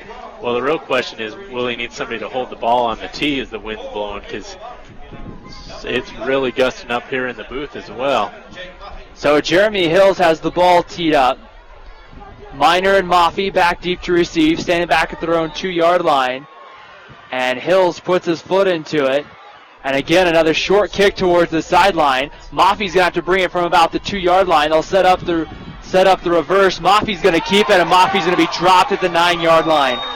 Yeah, in that situation, Woods Cross knows they're probably going to try the reverse. The problem was Maffey was so far to that near sideline that he couldn't do the reverse, and now they're talking about it. But Woods Cross just ran right to the reverse, and they were able to blow up that play, and Maple Mountain will start off with horrible field position. Mitch Daly, number 17, got there for the tackle for Woods Cross, and now Maple Mountain's going to start from inside their own 10-yard line, trailing by 9 in this one, as the wind is starting to pick up here at Woods Cross. Hall set from shotgun, 5 wide to throw. He's a pump fake, now going to be chased. He's going to get tripped up and brought down at the 5. It was to just kind of do the shoestring tackle, and now it sets up a second and about 15. Yeah, it looked like Hall was going to get away from that, but he could not get his balance back, and he's sacked for a big loss there. And that's feels like Woods Cross, if they get a stop here, that they might open up a large lead. So ball sits on the 5. It looks like some rain might start to fall here at Woods Cross. Hall throws a screen pass, almost intercepted, and it's Noah getting away there. It looks like Connor Ellis. I saw Kyle Easton jump that, and I saw him tackle someone, and I didn't see till Connor Ellis broke free, or looks like he might have maybe tackled the wrong guy. I have no idea what happened because I can only see our broadcast when it's down that far, but it looks like he just barely missed the ball that time and does tackle the wrong guy. And so the ball gets to the 13-yard line for Maple Mountain. 3rd and about 6. Maple Mountain needs the 19 to move the chains. 7:43 to go, 3rd quarter. Hall from shotgun. He's going to throw out and behind Jake Moffey. The pass goes incomplete, and Maple Mountain's going to have to punt the football and probably send Cannon Minor back deep, and it looks like a miscommunication there between Hall and Moffey. Yeah, and Woods Cross defense is playing excellent. You can see why they won Region 6. It was because of their defense, and aside from that one miscommunication where they let Jake Moffey get behind the defense, Maple Mountain has not been able to do a thing against Woods Cross. Cannon Minor is going to be standing about 3 yards deep in his end zone, and it's going to be Kinsey back deep. Whistles blow before the play was snapped. I'm going to see here what the call is as we separate this out. And it's going to be a dead ball, false start against Maple Mountain. So that's going to push the Golden Eagles back a little bit further, and it's going to push them back to around the 3-yard line. Yeah, and Minor's foot is near the back of the end zone. If it's a bad snap, we got another chance of a safety here for Woods Cross. Minor's about 8 to 9 yards deep in his end zone. Kinsey standing back at his 40-yard line to get the return. A nice punt. Fair catch is called at about the 48, and it looks like it was a fair cut by number 12. That was Keith Salin who called the fair catch. 7:34 to go. Woods Cross leading Maple Mountain 16-7, and Woods Cross getting the ball back, and probably a heavy dose of Tomasi Giles we're going to see here, and Braxton Gunther as well. And also they might throw in a little Jarrett Davis, but man, Maple Mountain did not have an answer for that run. We'll have to see what happens here, but Woods Cross is spreading the ball out, which kind of surprises me on this first down play. Tanner Hammond looks to be a little confused here as he keeps looking over the sideline, holding his hands out. And it's Jarrett Davis, the back, to his right, and they're going to give the ball outside to Davis. Davis is going to get inside the 45 and get to about the 43-yard line, and so pick up about 3, maybe 4 on first down. Yeah, one thing that happens is when you're able to run the ball like Woods Cross has so far this game, it wears down the defense, and then you'll see, like we saw in the last drive, you're making arm tackles, and then the running back's able to bust off a 30, 40-yard gain. So ball sits at the 44. It's going to be a handoff going up the middle. That's Davis again, and he's going to be hit right at about the line of scrimmage. Getting there was about 3 or 4 Golden Eagles. Connor Ellis, number 3, got there. Dean as well. Chantry Dean got in there and hit him hard. And so a good stop there coming. Cole Casper in on that. Big stop here needed for the Maple Mountain defense, and flags fly. And it looks like we're going to get a false start. It looked like the guy was just going back in motion. I'm surprised they call that. You can shift at the high school level, but they've been calling a couple of those shifts unless somebody else jumped. So it is going to push.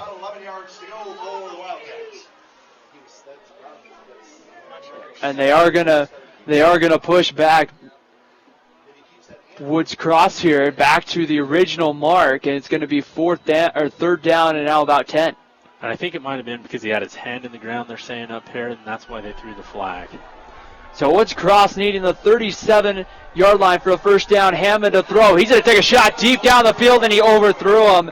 He had Jordan Orozco deep, but he just overthrew him, and that might have been one where that wind might have gotten behind it a little bit. It probably did, but that's what running the ball does. Is the throw is deep because Beebe, McLean, Casper, they're having to come up from their secondary to try and stop the run, and that time Woods Cross was able to throw it, but great job by Maple Mountain there as they get a 3-and-out stop.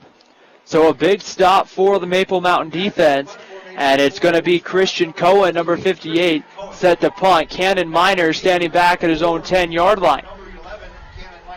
And it's pretty cool when you see an offensive lineman slash defensive lineman punting, I think, because that way you don't have to rely if they get past the initial push for a little guy. Gets off a relatively decent kick to about the 20, and it's going to roll down to about the 10-yard line where it will die. But boy, Maple Mountain had a big stop, a big opportunity there to get a punt. You got to credit Cohen for just getting that one off. Cohen just got it off. I'm surprised he tried to kick it, and I'm surprised he didn't get blocked. But Maple Mountain was setting up the return that time, and they weren't able to get the block. And since the ball hit the ground, you can run into the punter, and that's why there was no call for running into the punter or roughing the punter that time. So 1st and 10 from the Maple Mountain Golden Eagles 10-yard line is Jaron Hall, number 1, set from shotgun, directing his offense to open up this drive, and there's going to be a flag that flies immediately and likely to be an illegal procedure penalty here, and it is against Maple Mountain for illegal procedure. Well, both teams have had a couple of those penalties, so that's starting to even out, but early in the game it was Woods Cross that was getting all the penalties. Now we start to see Maple Mountain making some mistakes, and that might be related to fatigue and the cold weather. 6:05 to go, third quarter. Woods Cross 16, Maple Mountain 7. Shotgun set for Jaron Hall. 4 wide receivers. Man goes in motions, Cole Casper. They're going to throw the screen out to Casper. Casper makes the catch, gets across the goal line, out across the 5-yard line. Looks like officially he's going to get out to almost the 7. And so only a gain there. A lot of work there, Chris, for a gain of 3. Gain of 3, but they did move in a positive direction. The last few plays they've called have gone for nothing. So Woods Cross has been bringing the pressure. So Maple Mountain's trying to counter with these screen plays, but Woods Cross is so disciplined that they're not working. There's no holes, there's no seams for Maple Mountain to complete some of these passes. 5 wide receivers. Hall set from shotgun. Trips to the bottom of your screen. Hall takes the snap. He's going to step back to throw. Being pressured now from behind. He's going to have to do something with it. He's going to keep it at the 10, and he's going to get kind of knocked out of bounds as he broke the tackle. And it looks like he got right around the 11-yard line. So now it's going to set up about a 3rd and 9, maybe even a 3rd and 10. So now a definite passing situation if you're the Golden Eagles. Yeah, they'll have to see if they can't get something downfield, which is going to be very difficult as it might be raining down there, and it's definitely windy and cold. Ball's harder to catch when it's cold. So 3rd down and a long 9 coming up. Needing to get to the 20 to move the chains. 5 wide receivers. Hall from shotgun. He's going to throw. He's going to be pressured. He's going to throw it over the middle. That's complete to Jake Dixon. Dixon makes the man miss at the 15, and it looks like he got enough for the 1st down as he gets to the 21-yard line, and Maple Mountain with a big 3rd down conversion, and they'll move the sticks. Yeah, Ryan, you mentioned he made a man miss. Had that guy came up and made that tackle, Maple Mountain would be punting here. Instead, they're playing with a new set of downs here. Great job by Jake Dixon as he shakes off a tackler that time and picks up a needed 1st down for Maple Mountain. 5:28 to go, 3rd quarter. Golden Eagles on their own 21-yard line looking to string together some 1st downs. 5 wide receivers. Cole Casper moves into the slot, and Hall steps back to throw. He's going to be pressured. He's going to be stressed. He's back at his own 10. Picks up a huge block. He's going to keep it, get upfield, and get knocked out of bounds. It looks like he got to around the 20. Looks like they're going to give him the 25-yard line for a gain of about 5. Yeah, Hall keeps running out of bounds. This is a playoff game. I don't know if he realizes this is the last game of the season, but at some point he might want to cut it inside and see if he can't pick up a 1st down or something. But it seems like anytime it's close, he's just playing for another down. There is no tomorrow for Maple Mountain if they lose. I'd like to see him maybe try and take a chance and cut inside one of these times. Golden Eagles late getting Cole Casper off the field, and they'll spread the field with 5 wide receivers. Hall from shotgun. He's going to throw. Gets it out quickly to Jake Dixon. Dixon makes the catch, and he's brought down. They're going to give him the 27-yard line, or no, 28-yard line, so sets up a 3rd and about 4. And we'll see if they have another 3rd down play here to pick up a 1st down. They picked up one earlier, but man, like you said about the play clock, I was looking at it, and when they snapped that ball, there was only 1 second left. That was close. So third and another big third down coming up here for Maple Mountain. They need the 31 for a first down. 4 wide receivers. Hall steps back to throw. Looks over the middle. Has got his man, and that's going to be complete. Trying to break the tackle, but brought down is going to be number 4, Jake Dixon. And that's another first down to the 39-yard line. Maple Mountain converts again. We're seeing the last few weeks Hall to Dixon become one of the key prime targets for the wide receiver, Jake Dixon. Yeah, Jake Dixon, he can do it all. I call him the Swiss Army knife, but he comes up with a big third down catch and picks up the first down. 2 times in a row. Ball sits on the 39, 5 wide receiver set. Hall takes at a big false start there, it was Jake Maffey who was about 3 yards off the line of scrimmage before the ball came back, and that's going to move Maple Mountain back 5 yards. Yeah, and if you're Maffey, it's very hard to hide out there. You're standing right next to the linesman who's actually probably looking for an offensive lineman to jump, and Maffey will give him back 5, and that's tough. Maple Mountain has a hard time moving the ball against Woods Cross. They need every yard they can get. 4:12 to go, third quarter. Winner of this one gets a date next weekend with Skyline. 5 wide receivers. Hall takes the snap. He's immediately pressured. 3 Wildcats. He's just going to throw that one away. And the question is, was he outside the tackle? It looks like he had a receiver, though, in the vicinity. And that's going to bring up second and about 15. Yeah, he was throwing it out of bounds there to Minor. But Woods Cross brings a lot of pressure, and they can do it with 4 or 5 guys, which means they can drop guys back into coverage, and they don't have to play man-to-man defense. And their defense has been rolling so far tonight against Maple Mountain. So first down, or second and 15 from the Maple Mountain 34-yard line. Hall from shotgun. He's got Dixon to the bottom of your screen, Maffey to the top of your screen. Hall steps back to throw. He's going to try to get it to Connor Ellis and in and out of his hands. He just never had control of it, and that's going to bring up a big 3rd and 15. Yeah, it's second big drop of the game for Maple Mountain. If they're going to win this game, they need to hold on to the balls that hit them right in the hands. Instead of 3rd and 8, we got 3rd and 15 now. They have to get clear to the 49. So likely starting to wonder, in a sense, if you're Maple Mountain, if in some ways, if you're not getting close to that time to be in 2-down territory.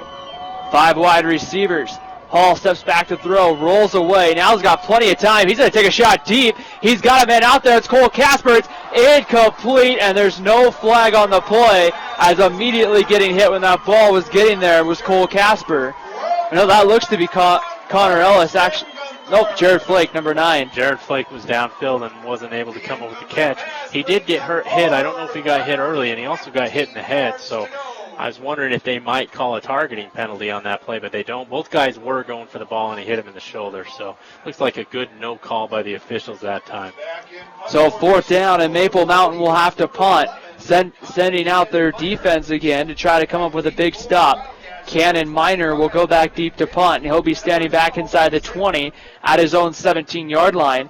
Back deep to receive is going to be number 25, Brandon Kinsey, and it looks like that's Seth Salin back deep as well, as Minor's punt goes out of bounds right around the 40-yard line of Woods Cross. So the Wildcats are going to get decent field position here with an offense that's been clicking on all cylinders, and with the way they've been running the ball, Chris, the remaining 3:44 in the third quarter is going to go pretty quickly. Yeah, and if you're Woods Cross, you have been running the ball well. They didn't pick up a first down that time, but they've thrown the ball downfield, and they have a huge wide receiver in Capalucci, so they might want to try a little play-action pass here on first down and see if they can't put this game out of reach. So they're going to spread the field, 3 wide receivers, as Tanner Hammond's going to give it up the middle to Kinsey on first down. Kinsey's going to get to around the 43-yard line, and then about 6 Eagles are going to get in on the stop. Connor Ellis was in there trying to rip the ball free. Yeah, that's what you need to do if you're on defense. You're down by 9. You got to score twice to beat these guys. You've been struggling at times to stop the run. When there's that chance to strip the ball, you got to take that chance. So gain of 4. That's going to be Gunther on the carry. He's going to break free, get the first down across the 50 inside Maple Mountain territory to the 44-yard line, and that's another first down coming up here for Woods Cross. Yeah, and this is exactly what Woods Cross wants to do. They want to be able to run the ball, run that clock, possibly put some points on the board here, and then rely on your defense to do the rest. So ball sits on the 44-yard line. It's first down at 10 coming up. 3 minutes to go in the third quarter. Maple Mountain's defense looking to come up with a big stop here as a heavy set comes in and a man jumped, it looks like, on the Maple Mountain defensive line. It looked like it might have been Jared Blanthorne, number 43. Yeah, Blathorn just jumps that time, and they'll give Woods Cross 5 yards there, which will make it even tougher to stop. And so the ball sits on the 39-yard line. Giles looks to be the deep back here. And Hammond's going to give it to him on 1st and 5 and getting about a yard before Gavin McLean got him along with Cole Casper.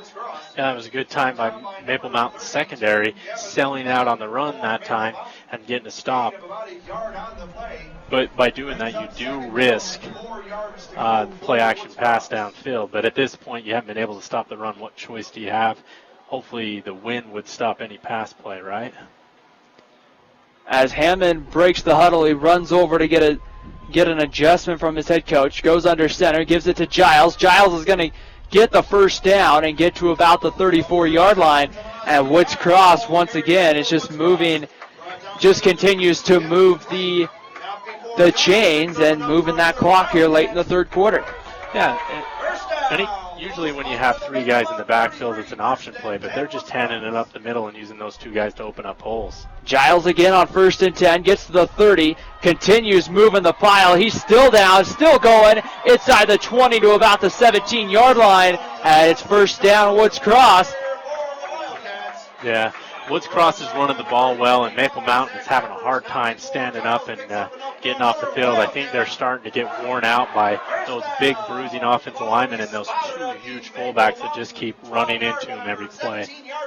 1 minute, 50 seconds to go, third quarter. Ball sits on the 17-yard line. Another big formation set. They're going to give it to Giles. Giles to the 10. And he's going to get to about the 10-yard line. Come up a couple of yards short of the first down. But, again, Tomasi Giles just putting that whole Woods Cross team on his back and just going. Yeah, and he's looking to come out. He's a little winded here. But Maple Mountain has no answer for Gunther, Davis, or the bigger back, Giles. Braxton Gunther comes in. He checks in for Tomasi Giles.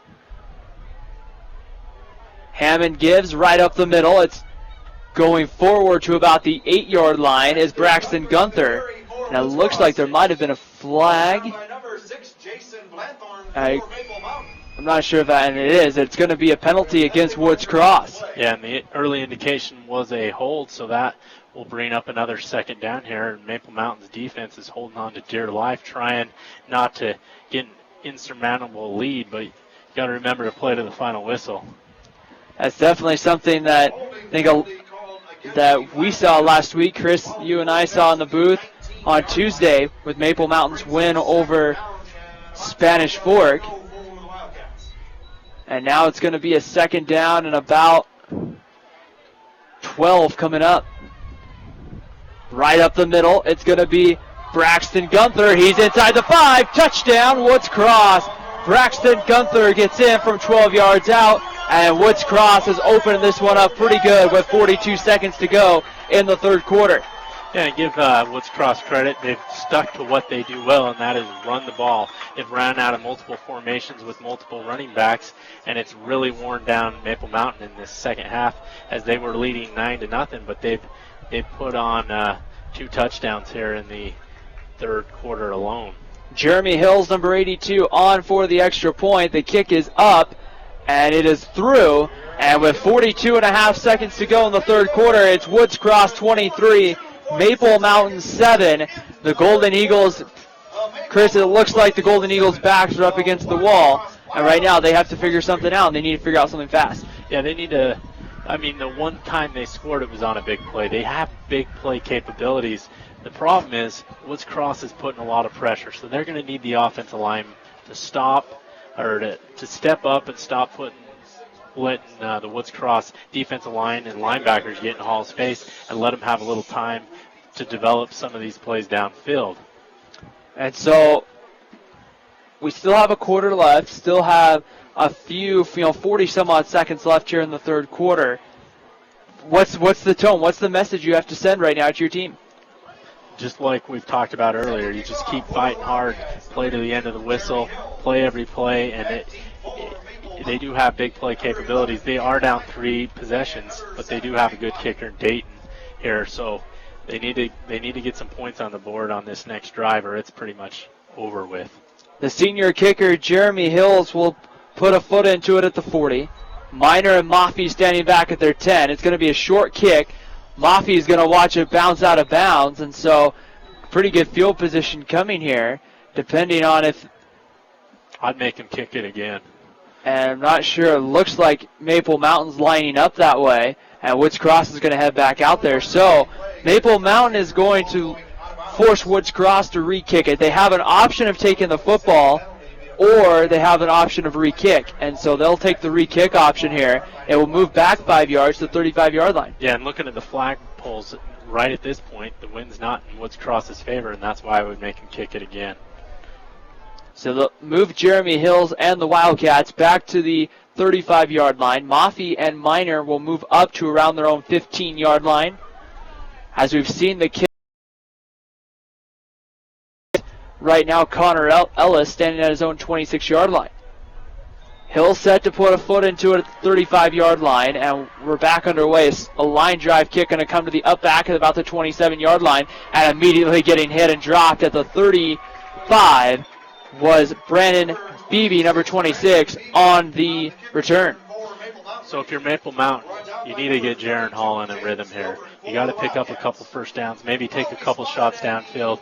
You got to play like there is no tomorrow. If Hall gets the chance to run, he should try and cut it inside instead of trying to get the sideline because they're running out of time in this ball game. So first down and 10 coming from the 36-yard line.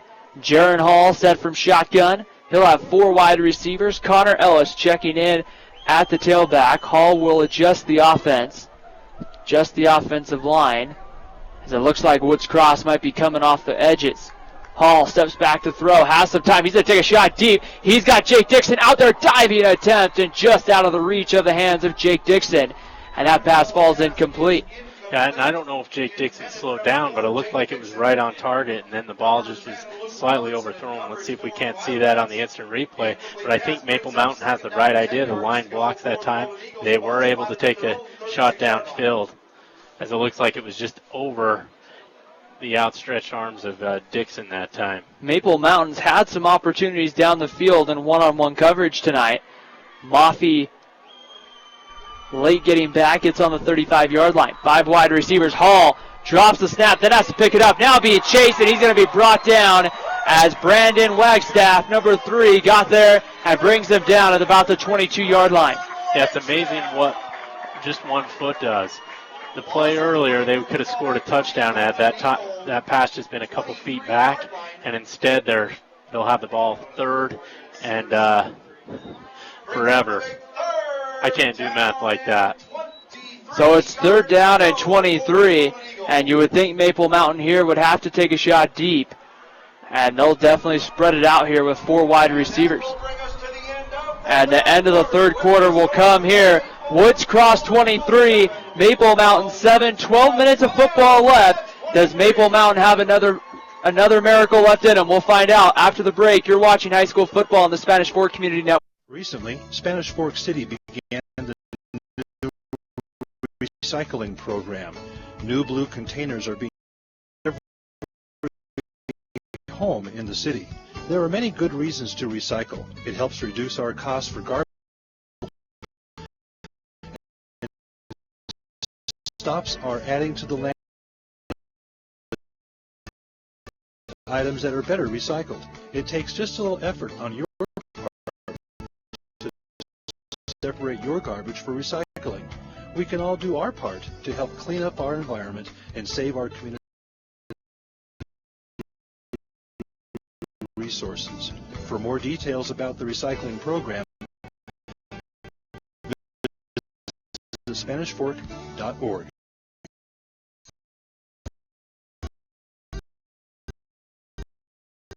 Auto, home, commercial, and so much more. We had a devastating fire. I called Tim at 4 a.m. and he came over and American Family Insurance took care of everything. We suffered water damage in our home. Tim and American Family Insurance took care of everything. American Family Insurance is rated number 1 in new policy purchase experience. Let my family help your family. Save money on your insurance needs. American Family Insurance. Congratulations, car guys! Calvin Youd, Randy Brelsford, the car guys of Spanish Fork. We're really excited about what we're able to do and provide for the community. Our goal is that we will sell you a quality car that's clean, that you'll feel proud of at a good, reasonable price. The right place, dedicated service beyond the sale. Back here at the start of quarter number 4, Jaron Hall is going to be pressed, and he throws that one right into the hands of Dion Salamalu, and he knocks it down, and that will be now a 4th down, and Maple Mountain's going to send out the punt team here as they trail at the start of the 4th quarter, 23-7 to the Woods Cross Wildcats. Yeah, and if you're Maple Mountain here, you're hoping for a big punt. Miners kicked a couple big ones. Unfortunately, I don't think the wind's in his favor on this punt. So Miners standing back at his own 6-yard line. Brandon Kinsey, number 25, the senior, stands at his own 45-yard line. Miner is going to put a foot into it, kind of a line drive kick that goes off the end of his foot and rolls out of bounds to the Maple Mountain 39-yard line. So a punt of about 20 yards, and now Woods Cross has prime field position. And Chris, you have to think one score probably puts this game out of reach. One score or just holding on to the ball for 2 or 3 minutes. Woods Cross, if they can pick up a couple first downs and run some time off the clock, has everything they want in this ball game, and they'll advance on to play Skyline. Skyline, the number 2 seed from Region 5, and that would be a home game for Woods Cross coming up on either Friday or Saturday before the semifinals the week after up at Rice-Eccles Stadium at the University of Utah. It's going to be Braxton Gunther on the carry, and he's going to go ahead for about, looks like he's going to get a yard, as it looks like the rain has started to fall here at Woods Cross High School. I think our camera might have fallen up above as well as the wind's really picked up. I heard a big thud. I'm not sure what that was above us, but the wind is really blowing hard right now. The wind has started to blow, and you're starting to see drops hit the windows of the press box. And so we're going to get an interesting 4th quarter. Shotgun set for Tanner Hammond. Hammond going to give it on the sweep to Brandon Kinsey. Kinsey is going to go down to about the 35-yard line. That's once again Jarrett Davis on the carry, not Kinsey. Yeah, and Maple Mountain has made a couple of adjustments here. They're stopping the run. This is exactly what they need to do if they want to give themselves a chance at this, having any chance of winning this ball game, because the Fat Lady's starting to warm up.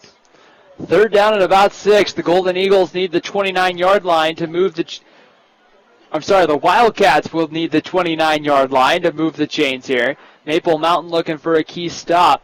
Stops have been kind of at a premium for Maple Mountain as a shotgun set here, and they're going to give it right up the middle. That's going to be Gunther still on his feet. Gunther breaks a couple tackles to the 20, makes the man miss, cuts back to the opposite side of the field, to the 10, to the 5, touchdown, Woods Cross. And now this scene is pretty much over, as you mentioned, and Woods Cross offense has really been executing well, running the ball. They wore them out in the first half, and now they've been able to make some huge runs and just blow this game wide open. And Maple Mountain has not had an answer for Gunther tonight. I don't know for sure, but I would project, Chris, that Braxton Gunther and Tomasi Giles are both over 100 yards tonight, and they both do have 2 touchdowns. As Hills comes on for the extra point, low snap, they get it down, and the kick goes through the uprights, and with 10:21 to go in the 4th quarter, it's Woods Cross 30, Maple Mountain 7. That's a great run. I don't care what level of football you play, but Braxton Gunther, that's a great run. Yeah, and he broke multiple tackles on that play, cut the ball back, and was able to get the into the end zone for 6 points. Great job that time by Gunther punching that ball in. Now Maple Mountain, I think now you're just playing for pride, trying to keep it close. Maybe get a touchdown, maybe get a couple more touchdowns, but it's pretty much out of reach the way things have been going, especially with the weather conditions that we have this evening. And so with just a little over 10 minutes, Maple Mountain gets the ball back. Minor and Maffey will be standing back at about their own goal line. Once again, he's having a hard time teeing the ball up here with the wind. That wind has slowly picked up throughout it. I mean, it was pretty gusty at the start of the game, but it's slowly getting stronger and stronger, and the ball will fall off again. And it looks like we're going to see Mason Newton come in and hold the ball for Woods Cross. It would be interesting if they made somebody hold the ball anyways. Take away the tee. That would be really interesting to see what happened. Kind of put the kicking team at a disadvantage. So Hills standing back, ready to go, approaches the ball. We're back underway. It's going to go into the end zone, and Maple Mountain will start on the 20-yard line. Yeah, great job by Hill kicking that time, getting it up into the wind, and the ball sails through the back of the end zone. Now if you're Maple Mountain, you got to take a couple chances downfield, and in order to do that, you've got to slow down that blitz that Woods Cross has been sending at you. And they've just been getting pressure with the defensive line. The offensive line the last couple of weeks for Maple Mountain has had a hard time keeping the defensive lines of Salem Hills and Springville away from Jaron Hall. Cannon Minor goes in motion across the field. Hall rolls out to his left, going to throw down the field and going to throw it into the Woods Cross bench. And that pass goes incomplete, setting up 2nd down and 10. Yeah, pretty good coverage downfield by Woods Cross. Nothing was open. They decided they were going to roll Hall out. Woods Cross blitzes, has an answer for it, and everybody's covered downfield. Great job by Woods Cross's defense once again. So it's going to be 2nd down and 10 coming up. Maple Mountain looking for the 30-yard line to get a 1st down. Going to have 4 wide receivers on the play. Single back in the backfield, it's Connor Ellis. 7 seconds on the play clock. Taking the snap and going to throw with some time. Hall over the middle. It's got Cannon Minor out across the 30. That's going to be good for another Maple Mountain 1st down. Jaron Hall had to stand in there and take a hit as he threw that pass. A good job by Hall standing in the pocket, taking a hit. But that middle has been open. We've seen them run a couple of those crossing patterns and complete them. Maple Mountain might want to go back to that one a little later. So ball sits now on the 32-yard line. Shotgun set, 5 wide receivers. Just a little over 10 minutes left on the game clock. Hall steps back to throw, looks over the middle. Ball's up for grabs, intercepted by Woods Cross. This could be coming back. There's a flag that's immediately thrown, but Kyle Easton, number 15, got there. Sorry, that was number 19, Jake Hammond, who came flying in for the interception. But we'll wait 1 second because this could be coming back. Yeah, heads-up play that time by Hammond, but unfortunately the guy on coverage got there a little too early, and the interception will be negated. We'll see if we can't see it here on the instant replay. 16 carries, 166 yards. So today, Chris, we were just told up here in the press box that Braxton Gunther has 166 yards on the day. Tomasi Giles has 107 yards to go along with 2 scores each. Maple Mountain's got the ball, 1st and 10 from the 47. Hall being pressured. He's going to have to keep it. Gets the 50 to the 45 and out of bounds at around the 42-yard line. And that's going to be close to another Maple Mountain 1st down. So Golden Eagle starting to move the ball here, but you almost have to wonder, is it almost too late? It probably is too late, but if you get a couple scores here, maybe put some pressure on Woods Cross. We've seen some crazy things happen in high school football before. Now you're just playing to give yourself a chance. Hall with 5 wide receivers looking for a yard for another 1st down. Officially, they gave him the 43. Hall steps back to throw, being pressured, and he's going to step up in the pocket.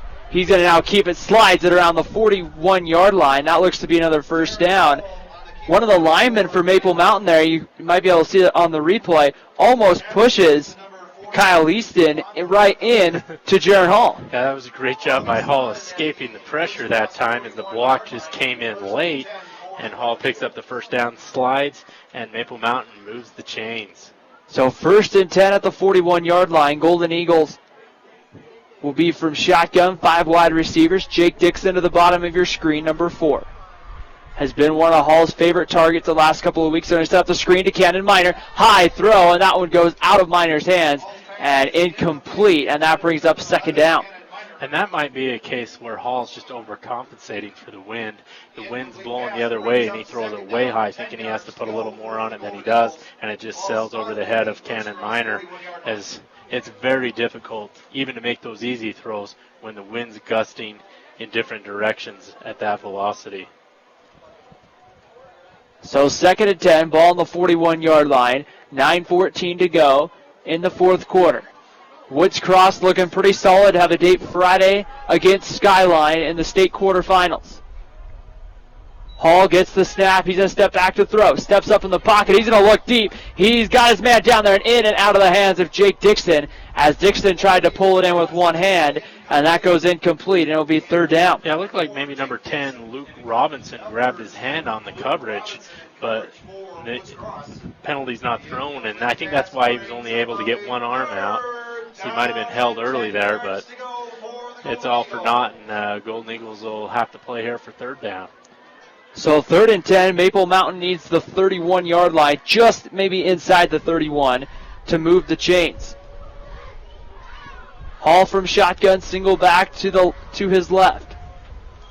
Woods Cross looks like they're going to bring some pressure. And they're going to set up the screen to Jake Maffey at the 40. Maffey makes the man miss before he's wrapped up at around the 36-yard line. So he picks up about 5, makes it a much more manageable 4th down. Yeah, and they go for the screen there. They get half the yards they need. Not a bad play call. You pick up positive yards, maybe get some confidence. And Maple Mountain linemen, just if they'd have blocked the right guys, it looks like they all went for 1. They could have sprung a big play that time. So Maple Mountain looking for the 31-yard line to keep this drive alive. They don't get it. Woods Cross takes over. 5 wide receivers, Hall from shotgun. Hall will go up to the line of scrimmage and get the play call. And Hall going to step back to throw. Steps up in the pocket. Now he's going to step back and roll. Looking for somebody. Now being pressured. He's going to have to do something with it. Looks down the field. Jake Dixon, a diving attempt, but that goes incomplete. Great coverage downfield by Woods Cross, but great pressure brought up front. Yeah, and that's why Maple Mountain has really struggled and only had 30 yards of offense in the first half, and really only one big play this evening, is because of the pressure Woods Cross is able to put with only bringing 4 or 5 guys, and then the tight coverage the secondary has, and that's why Woods Cross won Region 6 this season. And so Woods Cross will take over. A heavy dose of the running game coming in the final 8 minutes and 8 seconds of this one. Of course, Woods Cross, if they win their quarterfinal game, would have to play Tentview in a state semifinal up at the University of Utah. Brandon Kinsey on the carry. He's going to turn the corner, get across the 40, and maybe to the 41-yard line and pick up about 4 yards. Yeah, in the last 3 seasons, Tentview has been Woods Cross's kryptonite. This is Woods Cross's 4th consecutive year to make the playoffs. Unfortunately, every time they play Tentview, they've been eliminated. And last year, they did make it all the way to the semifinals and lost to Tentview 37-6. Tentview definitely probably going to be one of the favorites going into the as the playoffs continue. They have a second-round home game. They'll get Skyview, a team that Maple Mountain played earlier in the season. And it's going to give outside. That's going to be Kinsey, and he gets pulled down immediately. Flag comes in, and this is probably going to be a face mask. Yeah, it's face mask. It'll be an automatic first down for Woods Cross, and they'll continue moving those chains as the clock's churning here. We got 7:19 to go here at Woods Cross High School. And so a face mask comes in. It looked like when Zach Jeffers came in there to make the stop, it looks like he just kind of twisted the helmet around. And whenever you're going for a tackle, Chris, and you see that helmet kind of turn around, it's going to be very suspected of a face mask. Yeah, and I saw a collegiate game earlier this season where I forget the two teams that were playing, but the defender playing ripped the face mask right off the helmet. That one was a pretty obvious one to call as well. So 1st and 10, Woods Cross at the Maple Mountain 45-yard line. They're going to give it right up the middle. And getting outside with it is Giles. He's at the 30. It's a foot race to the 10, to the 5. Touchdown, Woods Cross. Tomasi Giles has his 3rd score of the game.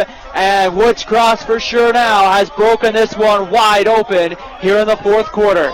Yeah, Maple Mountain has not had an answer for Giles and Gunther, and credit those guys for running hard. They both have over 150 yards rushing. Giles has 3 touchdowns. I believe Gunther has 2. And that is really the difference in this ball game, is just those guys breaking off some big runs, picking up 5 or 6 yards on some tough carries, and wearing down this Maple Mountain defense. Jeremy Hills comes on for the extra point. The kick is up and through. And here in the 4th quarter from Woods Cross High School with 6:57 to go, it's Woods Cross 37, Maple Mountain 7. We would like to take just a moment here before the kick. Chris, we have a great staff that works hard at making sure that we get on the air and make sure everything's ready to go for us. We just like to thank them for making not just our broadcast possible, but some of our Spanish Fork broadcasts. We'd like to thank everyone that's here with us today. Chris? Yeah, we got Pete Hansen, Andy Gesselson, Reg Flake, Enoch Duggan, Jessica Shaw, and John Bocut. Without those games, you wouldn't have this live high school football action on Spanish Fork Community Network, and also those awesome uploads on the YouTube, which, by the way, we did get 1 million hits on the Spanish Fork Maple Mountain play-in game. And you'll be able to watch this game as well on YouTube. And so definitely a big thanks to our crew this year for their hard work and for their continued hard work bringing you high school sports here on Spanish Fork 17. The kickoff is going to go into the end zone from Jeremy Hills, and Maple Mountain will pull it out onto the 20-yard line. And Woods Cross leading this one 36-7. No, sorry, 37-7 here in the 4th quarter. And right now, there's just under 7 minutes to go. Now, we talked about the playoff race earlier with Timpview as being one of the favorites. They did struggle against East. They only beat them 18-8, and that's not your typical Timpview score. So it'll be interesting to see who does advance into the semifinals next week. Shotgun set for Jaron Hall. He's got 4 wide receivers. They're going to give it on the reverse. Here's Cole Casper. He's going to get to the 20, and he's going to be escorted out of bounds. And it looks like it's going to be Jake Hammond who got in there on the stop. Yeah, it was a little trickery that time. They did get some positive yards, but they have quite the hole here. I think if you're Maple Mountain, you just want to show some pride here. Maybe take some time off the clock, get a score here, make the score a little closer. But as you can see on our broadcast, the wind is blowing like crazy. It is definitely cooling off. It was about 65, 70 degrees when we got here today for kickoff. As Hall steps back to throw. That one's high and it's caught by Maple Mountain out to the 40-yard line. Great hands right there by Jake Dixon. And that's a first down for Maple Mountain. Yeah, that's an interesting play where you got both wide receivers crossing at the same spot. Usually when a ball gets tipped up like that, it's the defense that comes down with a bit. Great job by Dixon coming up with a big catch there, and they'll pick up a first down. And Dixon has been the go-to guy when they needed 10 yards so far this evening. Maple Mountain has the first down right on the 40-yard line. 6:26 to go, 4th quarter. Golden Eagles trying to get in the end zone, make this score closer. Hall steps back to throw, throws it out there. That's Dixon again. Dixon's going to fight his way ahead to the 47-yard line and pick up about 7 there on first down. Yeah, it's a positive play. I wonder if maybe you can take some of this momentum into next season. Jaron Hall's a junior. They also have quite a few other guys that will come up from the JV team, but this is a heavy-laden senior crew out there for Maple Mountain. Most of their wide receivers are seniors this year. So 2nd and about 3 from the 47. Hall steps back to throw, completes it for a first down. Jake Dixon into Woods Cross territory to the 45-yard line. And that's going to be a first down. Maple Mountain moving the football. And Chris, you talk about the high school level. Some schools have to really take time to build the program. some can just reload, and Maple Mountain, might take a couple years to get back up to the elite level, but they do have a good JV program and good players that are coming up. Hall takes a shot deep, looking for Maffey, who makes the catch. And did he hold on? Yes, he did, inside the 20, down to about the 16-yard line. That was just a nice little fade pattern that time by Maffey, and Hall puts it right on the money, even despite the heavy winds here, and Maple Mountain's knocking on the door to add 7 more points. But back to your point on the this is a relatively new program. They started in 2009. They didn't win a single game that first season, and then they moved on. As we got a timeout here, they did move on the next year to a similar play-in situation where they played Pineview in 2010 as they made the playoffs for the first time, and they struggled mightily there and lost 55-0. But this is the 4th time since 2009 that Maple Mountain has made it into the playoffs. They're still looking for their first playoff win, but that's a good sign when you're that young of a school that you've been able to make it to the playoffs. Now they just got to take the next step. They need to win a region. They need to win some playoff games and see if they can't take this program to another level.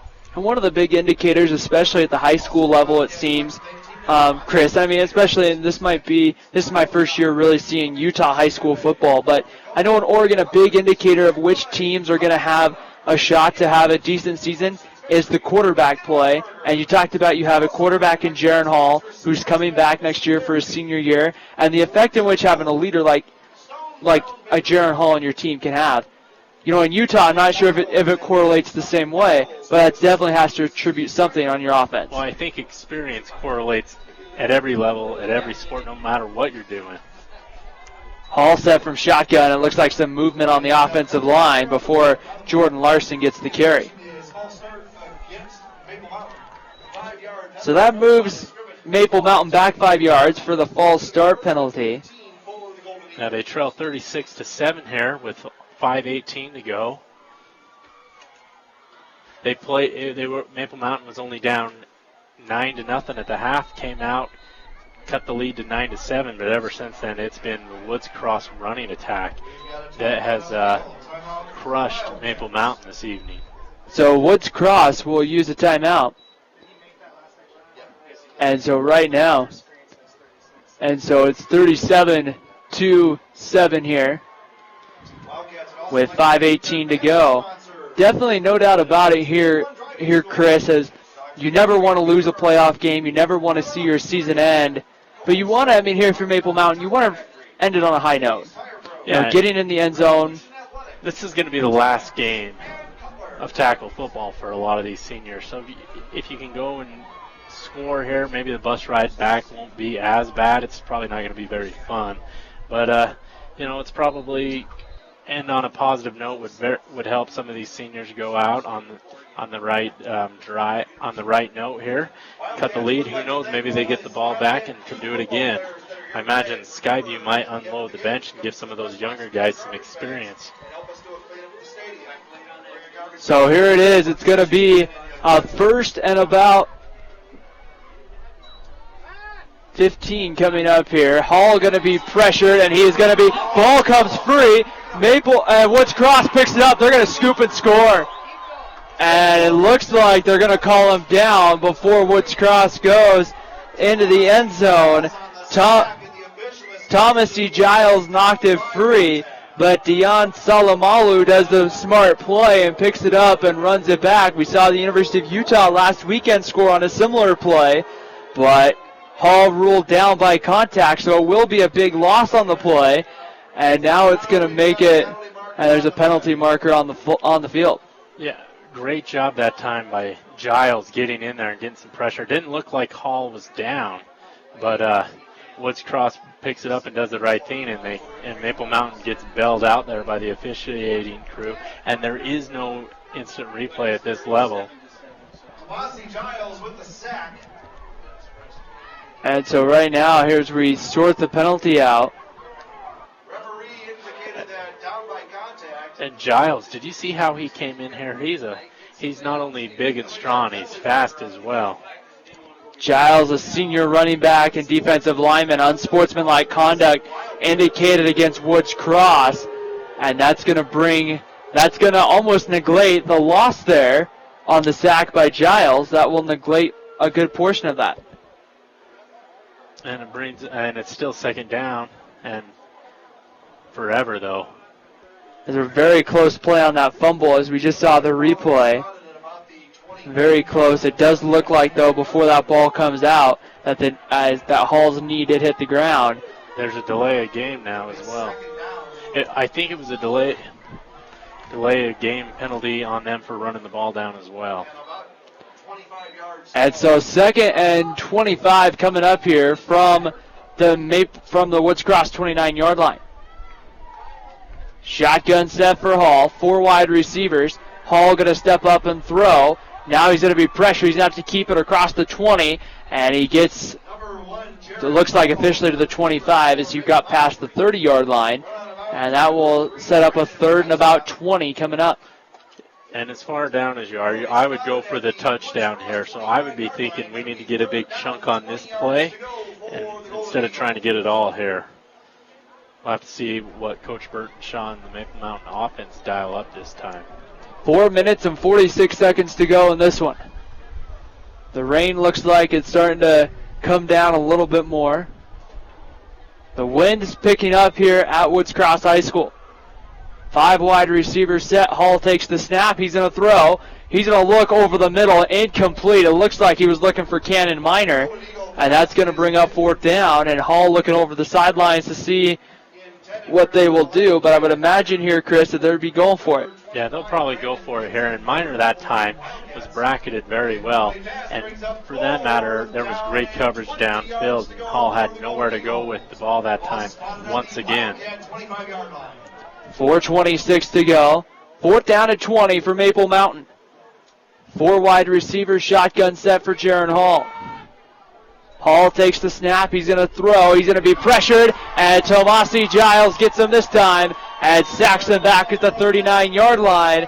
And so that will turn the ball over. And Woods Cross will take over at their own 39-yard line with 4 minutes and 20 seconds to go here in the 4th quarter. Yeah, Woods Cross has battled hard tonight. They brought the blitz once again. They get to Hall, and that is why they are blowing Maple Mountain out this evening. So 4th down. 1st and 10 coming here for Woods Cross. The Wildcats have almost sealed their fate. The next 4:21 will officially do it, but it looks like they will move on to get Skyline Friday night or Saturday right here at Woods Cross. And they'll have a trip to the state semifinals on the line in that one. Yeah, it's a big advantage to get that home game in the 2nd round as well. Right there, Jarrett Davis on the carry. He gets a couple of yards out to about the 40-yard line. And Woods Cross, Chris, they had the fumble inside the 10 back in the first half, but for the most part, they've played a pretty mistake-free game, and they haven't made the mental errors as well. Well, they kind of did on some of their earlier drives on penalties, but they've definitely cleaned that up in the 2nd half. They've ran the ball efficiently. They've stuck with their game plan, and it's worked.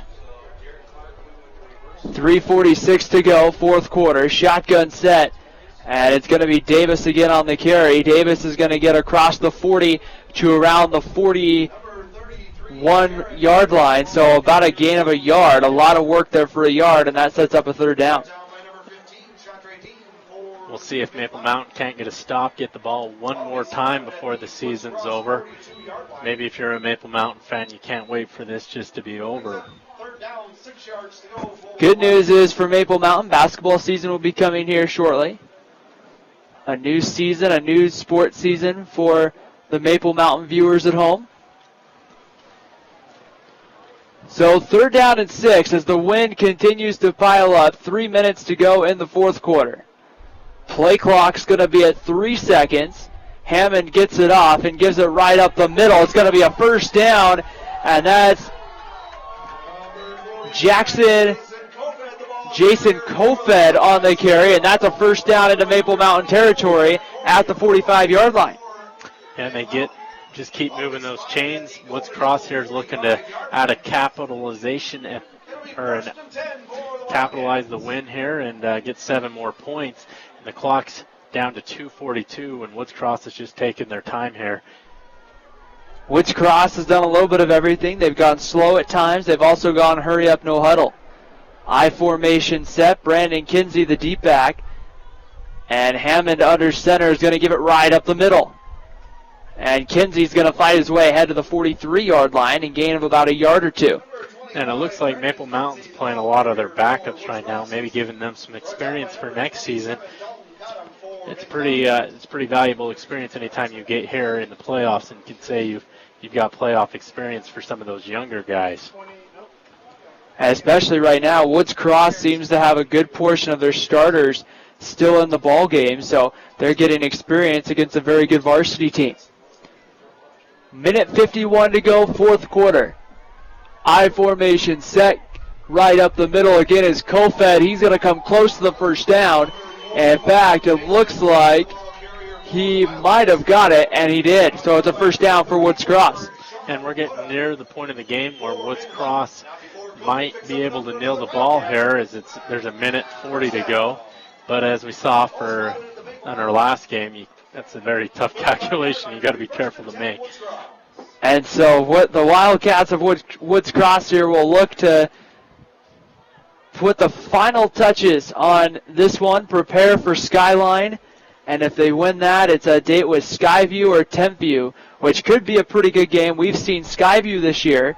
We saw Skyview back in early September, a 50-36 loss for Maple Mountain as penalty markers fly and delay a game against Woods Cross. Yeah, and going back to Skyview, man, those guys were playing heads-up football. They were getting down in situations they needed to get down.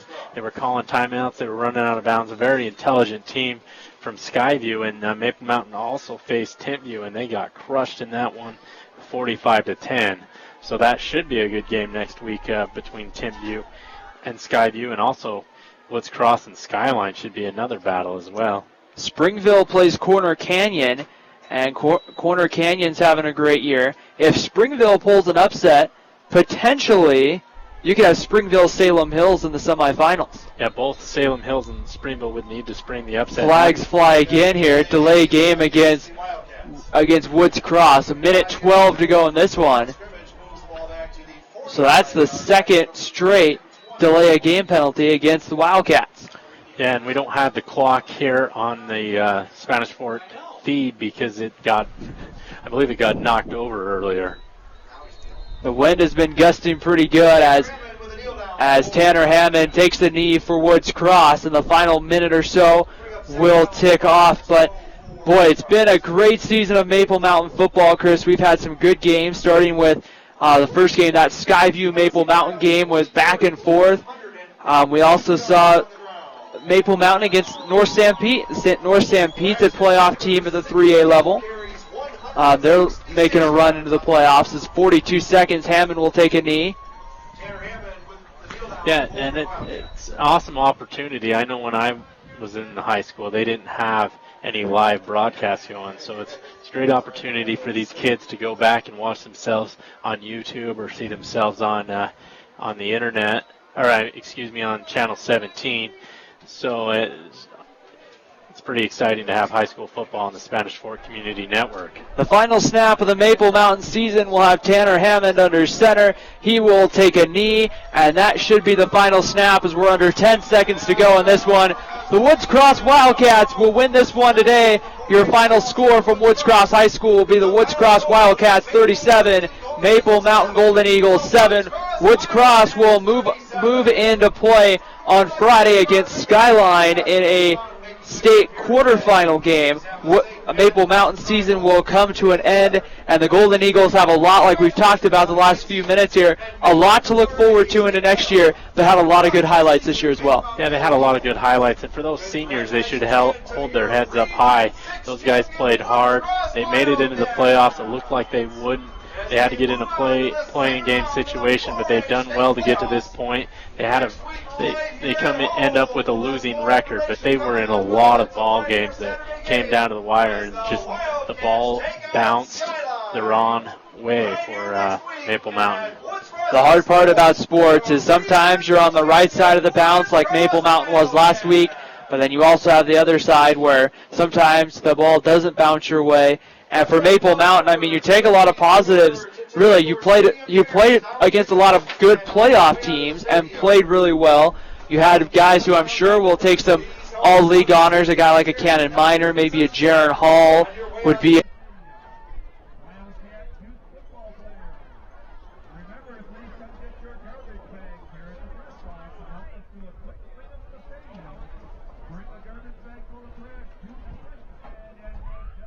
What are the differences that really stood out to you that Woods Cross did that made Maple Mountain struggle? Woods Cross came in with the game plan that we're going to run the ball and we're going to hope our defense holds, and that's exactly what happened. They were able to sustain the run and wear out Maple Mountain, and that's the difference in the ball game. And for Maple Mountain, they only had 30 yards of offense in the first half.